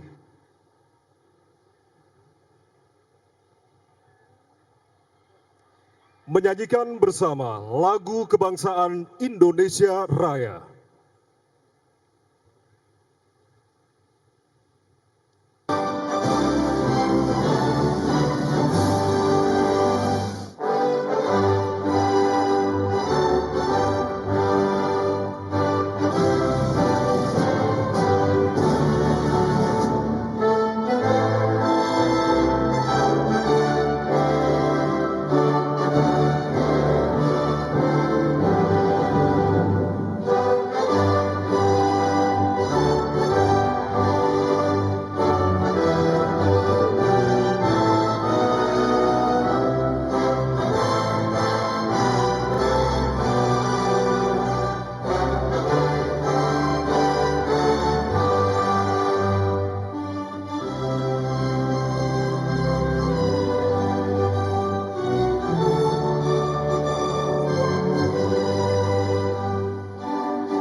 Hadirin disilakan duduk kembali.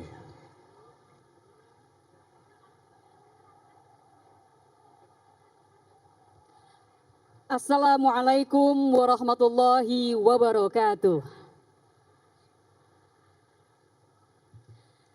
Salam sejahtera bagi kita semua. Shalom, Om Swastiastu, Namo Buddhaya, salam kebajikan.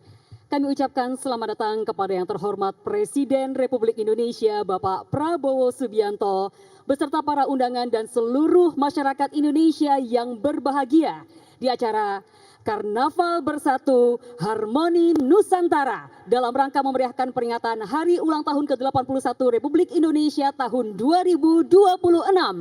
Indonesia berdaulat, adil dan makmur. Hadirin yang kami muliakan, tibalah saatnya kita memasuki sebuah persembahan yang merupakan sebuah cipta, rasa, dan karsa yang menampilkan kekayaan budaya Nusantara dalam satu panggung.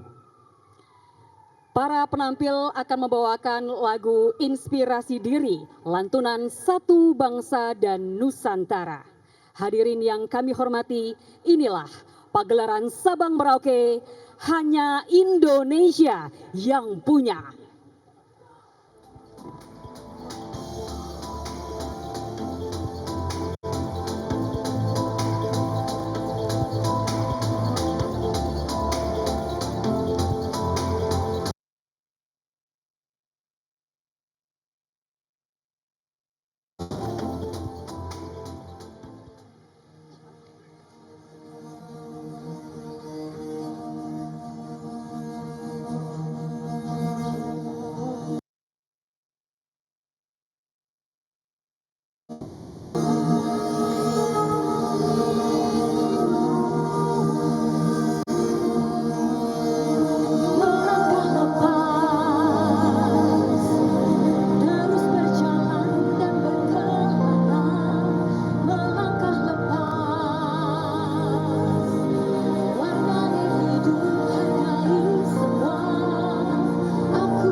dengarlah suara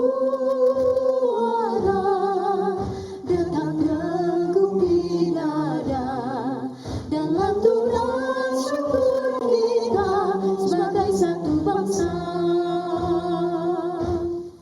Walaupun kita berbeda, ada suku budaya, bersatu kita bangun bersama Indonesia.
kita berikan tepuk tangan yang paling meriah untuk Pagelaran Sabang Merauke.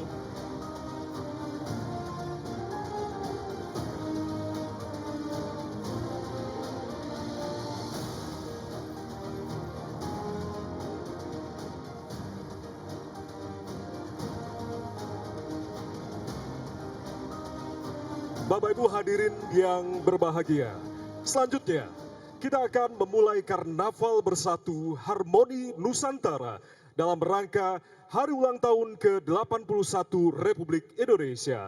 Karnaval ini menghadirkan berbagai kementerian, lembaga negara, dan instansi pemerintah dalam arak-arakan spektakuler sepanjang malam ini. Dan Harmoni Nusantara malam hari ini akan dimulai dengan prosesi hitung mundur. Kami mohon izin pandu hitung mundur bersama dalam hitungan 3, 2, 1.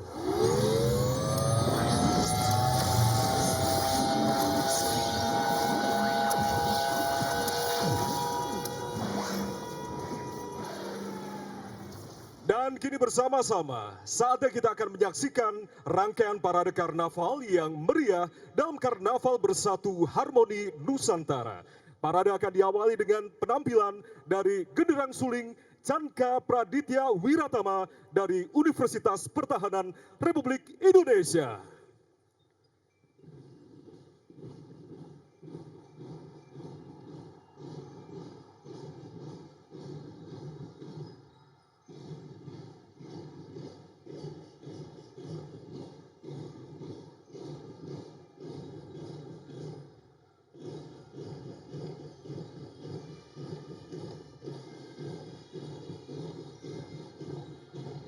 Genderang suling Chandka Praditya Wiratama Universitas Pertahanan Republik Indonesia dengan irama yang menghentak penuh semangat serta keselarasan gerak yang penuh ketegasan dengan bangga membawakan lagu Maju Tak Gentar.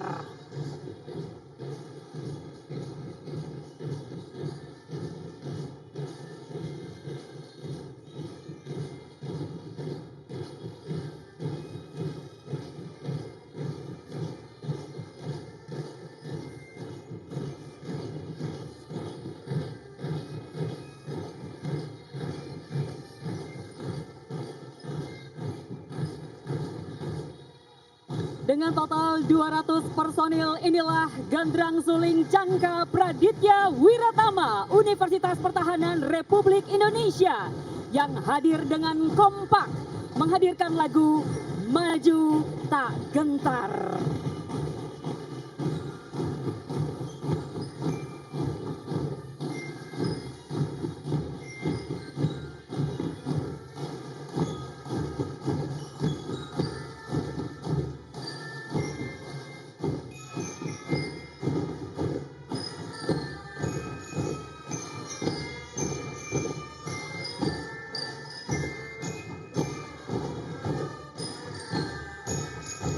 Sekali lagi kita berikan tepuk tangan meriah untuk Genderang Suling Chandka Praditya Wiratama dari Universitas Pertahanan Republik Indonesia.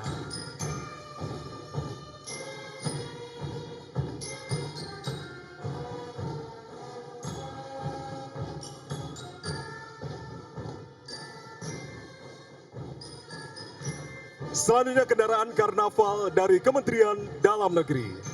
Di usia 81 tahun Indonesia, Kementerian Dalam Negeri terus hadir dan berdampak nyata bagi negeri. Kemendagri konsisten menjaga daya beli masyarakat melalui pemantauan harga pangan mingguan bersama pemerintah daerah, menjaga inflasi Juli 2026 di angka 2,88%. Saat bencana melanda Sumatera, Kemendagri memimpin percepatan pemulihan dengan menerjunkan 2.000 lebih peraja IPDN, 357 aparatur sipil negara, serta bantuan logistik dan alat berat. Di sektor kependudukan, lebih dari 207 juta KTP elektronik, 76 juta akta kelahiran, 47 juta kartu identitas anak, dan 20,16 juta IKD telah terbit. Didukung pendanaan data sosial ekonomi 289 juta jiwa. transparansi tata kelola keuangan daerah terus diperkuat melalui SIPD di 552 daerah. Selain itu, apresiasi kepada 163 daerah berprestasi memicu peningkatan standar pelayanan publik. Di bawah kepemimpinan Presiden Prabowo Subianto, Kemendagri siap mendorong kemajuan Indonesia. Berikutnya adalah kendaraan karnaval kemerdekaan dari Kementerian Luar Negeri. Berlandaskan Pancasila, Finisilium melaju membawa semangat Bahari Nusantara, Indonesia yang bebas dan aktif. Di ASEAN, Indonesia menjaga sentralitas dan harmoni kawasan. Di PBB, Indonesia memperjuangkan multilateralisme dan perdamaian dunia. 2026, Indonesia memimpin Dewan HAM PBB dengan semangat Presidency for All, menjadi jembatan pemersatu.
Kemerdekaan Republik Indonesia, Kementerian Agama dan Kementerian Haji dan Umroh mengusung semangat toleransi sebagai fondasi pembangunan bangsa. Semangat toleransi ini sejalan dengan program prioritas hasil terbaik cepat Presiden Prabowo Subianto yang berada di lingkup Kementerian Agama. Toleransi tentunya menguatkan persatuan, pelayanan keagamaan, menghadirkan kemaslahatan dan keadapan menjadi fondasi menuju Indonesia yang maju, damai, serta sejahtera. Dan tentunya pembangunan yang berlandaskan nilai keagamaan juga tercermin dalam penyelenggaraan ibadah haji yang tidak hanya berfokus pada keberhasilan pelaksanaan ibadah. Dilanjutkan dengan Kementerian Energi dan Sumber Daya Mineral. Melintas di hadapan kita, kendaraan Kementerian Energi dan Sumber Daya Mineral Republik Indonesia membawa pesan besar bangsa, energi untuk kesejahteraan rakyat. Burung cendrawasih atau bird of paradise yang membentang gagah di puncak kendaraan adalah simbol keindahan dan kekayaan sumber daya alam. Kekayaan inilah yang menjadi modal utama bangsa dalam menghadirkan energi bagi kesejahteraan rakyat. Cendrawasih hanya lahir dari alam yang terjaga harmoninya, melambangkan kekayaan energi dan sumber daya alam yang harus dikelola berkelanjutan demi kesejahteraan rakyat Indonesia. Selanjutnya adalah kendaraan karnaval kemerdekaan dari Kementerian Keuangan, Kementerian Pendayagunaan Aparatur Negara dan Reformasi Birokrasi, dan Kementerian Perencanaan Pembangunan Nasional, Badan Perencanaan Pembangunan Nasional. Bappenas menyusun perencanaan pembangunan, Kementerian Keuangan memastikan kekuatan penganggaran, dan Kementerian Pan-RB menggerakkan kinerja serta tata kelola pemerintahan. 3 kementerian dengan satu tujuan, mengorkestrasikan program kerja prioritas nasional untuk mewujudkan ekonomi tumbuh lebih tinggi, kesejahteraan meningkat lebih cepat menuju Indonesia Emas 2045. Selanjutnya adalah kendaraan karnaval dari pelajar sekolah dasar, menghadirkan keceriaan anak-anak dalam belajar dan bermain melalui suasana pembelajaran yang interaktif dan menyenangkan. Mobil karnaval ini menggambarkan semangat bermain sambil belajar, belajar sambil bermain, tempat anak mengenal angka, mencintai buku dan tumbuh melalui permainan bersama. Di atas mobil hadir perwakilan murid-murid SD serta guru pendampingnya sebagai lambang generasi muda yang cerdas, ceria, kreatif, dan berkarakter. Selanjutnya adalah kendaraan karnaval dari pelajar sekolah menengah pertama yang menghadirkan keceriaan belajar yang menginspirasi melalui eksplorasi ilmu, pengetahuan, serta penerapan sains, teknologi, engineering, mathematics dalam kehidupan sehari-hari. Dan selanjutnya adalah pelajar sekolah menengah atas dan sekolah menengah kejuruan, menghadirkan keceriaan belajar melalui suasana yang inspiratif dan penuh semangat. Di atas mobil hadir murid-murid berprestasi, duta SMA bersama dengan murid-murid kawan SMK beserta guru pendamping, menggambarkan perpaduan sains, teknologi, kreativitas, dan prestasi.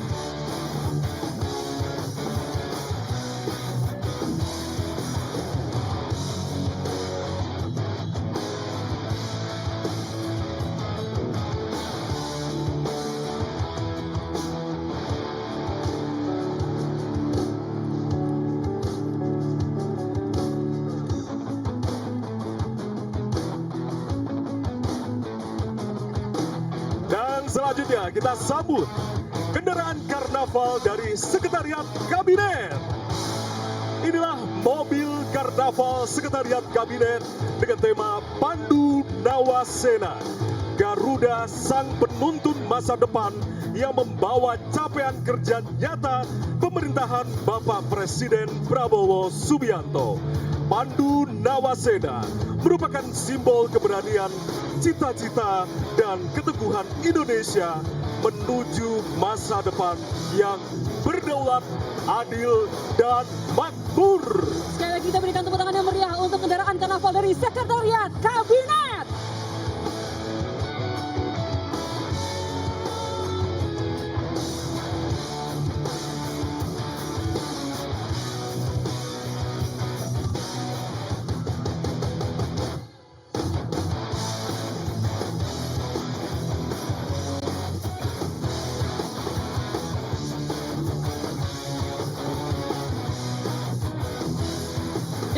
Kita lihat adalah kendaraan karnaval dari Danantara.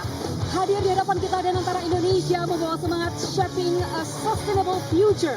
Terlihat dari desain yang begitu hijau, dari tanaman yang seluruhnya organik dengan janur yang cantik. Melalui sinergi bersama seluruh ekosistem BUMN, Danantara Indonesia mengoptimalkan kekuatan dan aset bangsa untuk menciptakan nilai dan manfaat bagi Indonesia.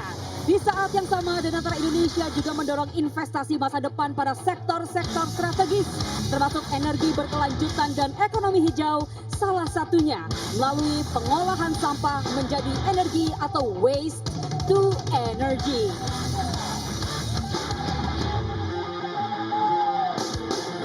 Satu Danantara untuk masa depan Indonesia yang maju, berdaulat, dan berkelanjutan. Selanjutnya yang melintas adalah kendaraan karnaval dari Kementerian Perlindungan Pekerja Migran Indonesia dan Kementerian Ketenagakerjaan Republik Indonesia. Semangat kemerdekaan menjadi energi membangun Indonesia melalui sumber daya manusia yang unggul, kompeten, dan berdaya saing. Kementerian Perlindungan Pekerja Migran Indonesia memastikan pekerja migran memiliki kompetensi, kesempatan kerja luas, serta perlindungan sejak keberangkatan hingga kembali ke tanah air. Sementara itu Kementerian Ketenagakerjaan hadir melalui pelatihan vokasi, pemagangan nasional, politeknik ketenagakerjaan, dan karir hub. Bersama kita wujudkan Indonesia maju sejahtera. Dan berikutnya kita lihat inilah kendaraan karnaval dari Kementerian Pendidikan Tinggi, Sains, dan Teknologi. Hadir di hadapan kita kendaraan karnaval Kementerian Pendidikan Tinggi, Sains, dan Teknologi Republik Indonesia yang mengusung semangat menuju pendidikan tinggi kelas dunia. Kendaraan ini merepresentasikan komitmen Kemdikti Saintek dalam mewujudkan pendidikan tinggi sains dan teknologi yang inklusif, adaptif, dan berdampak menuju Indonesia Emas 2045. Komitmen ini diwujudkan melalui berbagai program prioritas, mulai dari KIP kuliah yang memperluas akses pendidikan tinggi, sekolah unggul Garuda yang menyiapkan talenta unggul bangsa, hingga hilirisasi riset serta gerakan dosen dan mahasiswa berdampak. Dilanjutkan dari Kementerian Perindustrian dan Kementerian Perdagangan. Kementerian Perindustrian dan Kementerian Perdagangan membawakan tema Industri Jaya Perdagangan Juara bersama Harumkan Indonesia. Kedua kementerian bersinergi memperkuat industri dari hulu hingga hilir, meningkatkan daya saing, memperluas akses pasar, dan membawa produk Indonesia memenangkan persaingan global. Di sisi depan, Kementerian Perindustrian merepresentasikan sektor hulu melalui strategi baru industrialisasi nasional dengan 4 pilar: hilirisasi sumber daya alam, pengembangan ekosistem industri, penguasaan teknologi, serta industri berkelanjutan.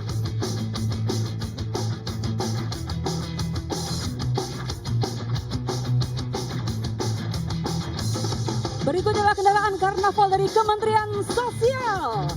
Kemerdekaan bukan sekedar bebas dari penjajahan, dan kemerdekaan adalah ketika setiap anak Indonesia memiliki kesempatan untuk bermimpi dan menentukan masa depan. Semangat ini diwujudkan melalui sekolah rakyat, gagasan Presiden Prabowo Subianto untuk membuka akses pendidikan bagi anak-anak keluarga miskin dan miskin ekstrim. Di sekolah rakyat, mereka tentunya belajar, tinggal, tumbuh, dan ditempa dengan ilmu pengetahuan, karakter, keterampilan, disiplin, serta keberanian untuk bercita-cita. Sekolah rakyat, cerdas bersama, tumbuh setara, dan Kemensos selalu ada.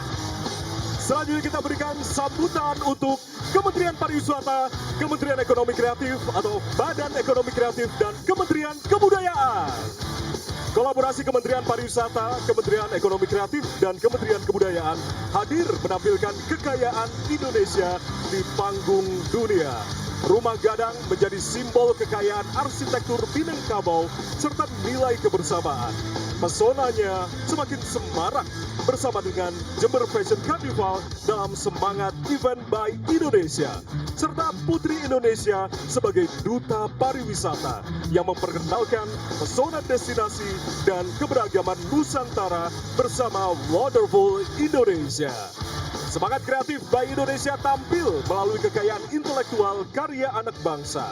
Pelangi di Mars, Garuda di Dadaku, Aniwayang Desa Timun, Galeo Anak Segara, dan Komarong diiringi karakter Fan Cican, Si Juki, Si Unyil, dan Bobo. Manajemen Talenta Nasional bidang. Alright, we're joining in the parade as it is happening right now. We are seeing different floats from different ministries of the Republic of Indonesia. I mean, it's so much fun looking at them having fun themselves. Yeah, quite the festivities today. So it's been a long and fruitful day for Indonesians. It's such a great opportunity for everyone to see on screen the achievements of Indonesia and also the celebrations from the beginning of the day until now, the flag lowering ceremony. And we're now approaching the end of our talk also with Rifki here. Yes, so we've learned so much. Thank you for sharing with us your insights, your experiences, and a lot of inspiration as well for our viewers there. But as we ask all of the other guests, if there are people right now watching us, watching you, and would like to pursue a career that you're enjoying right now, to export commodities from Indonesia to the European market, or the UK market maybe in particular, what would you suggest to them that they do to make sure they can be as successful and as joyful as you are doing what you love right now? So first thing is that be curious to get to know deeply about what you are selling, about the product, and also be present in the market physically, because that's one thing that cannot be replaced. That your presence in the market. So the market, the buyer, even if you have vendors or customer, representatives or consultants, you still have to connect yourself because physically. that's not only affecting to the to the current position, but also will affect to the future. Like if you are present there, so you have more personal relation with the Right. buyer, you have more trust and also reliability in terms of them. So that will create more sustainable Yeah. in terms of like the business, also in terms of like the relation. It will be not only that you can sell the product there, but Yes. also let's say if the buyer want to visit the farm, you can host it here. So not only you sell the product, but you can also promote the tourism in Right. Indonesia. So all in all, it's not only about a commodity, it can be a more holistic approach. It of is the actually a entire- circular economy when you It's a think circular about it. economy, yeah. It's interesting how building connection actually creates luck. Yes. You know, and it's so good to hear your story. You're meeting a lot of people in Indonesia, the farmers, and also building connections over there in the UK, meeting people. And as you mentioned earlier, all these people comes together like pieces of the puzzle that creates this beautiful picture Yes. of success that finally happens in the end. Now, by the end of this conversation, what are your hopes and dreams for this country, for Indonesia, on this glorious day, 17th of August 2026, Rifki? Yeah. So my hope and dream for Indonesia is that the people, the nature, the country, we will be known much broader, not only from our domestic people, but also internationally. Because like from my experience living in the UK, like who's supplying the coffee there is not only us Indonesian. There are many countries supplying there, like Brazil, Colombia, Ethiopian, African countries. So we have to be competitive, and we have to accommodate. So we have to accommodate the buyer, we have to accommodate the client, and we have to willing to listen to them, like what they need. So one thing that I always avoid is that we try to avoid selling the product that they don't want. So we have to do research deeply. So by understanding them, we kind of like feel the relation. It's not only we need them, but also they need us. Right. So yeah, our hope is that internationally, our people, our coffee, they will get to know much broader. Wonderful. Thank you for sharing all this with us. It's such an eye-opening experience speaking with our guest this afternoon as we talk with Rifki here. And also thank you to our guest that's joining us from Zoom. We had Sasha Subono, Indonesian facial animator at Wita FX from New Zealand. Also we talked to Professor Sastia Pramaputri, Indonesian scientist at Osaka University. And also Mansur Praditya, DJ Angklung, and Rifki Maulana, Indonesian coffee professional and roaster, runner-up at the 2026 UK Coffee Roasting Championship, and now the founder also of Dawn Coffee Curators, who's sending Indonesian coffees to the world. Thank you for being an inspiration. Thank you, Rifki. It's a pleasure. And of course, best of luck for your future endeavors. And Merdeka. Yes. Merdeka. Merdeka, Rifki. Rifki is someone that if you ask, how do you take your coffee, Rifki? He would say, I take my coffee very seriously. Very seriously. Yeah? Literally very. He takes his coffee professionally. Yes. Right. So such a Okay. delight to have all these amazing individuals representing Indonesia in a global stage, and also looking at the flag lowering ceremony that we have displayed earlier. But now our time has come to an end, Uli, unfortunately. Yeah. So it's time for us to go. I'm Yes. Uli Herdi. And I'm Siska Becker. Once again, all the best to all Indonesians watching us in Indonesia and abroad, and a very happy Independence Day to you all. And finally, Merdeka. Bye-bye.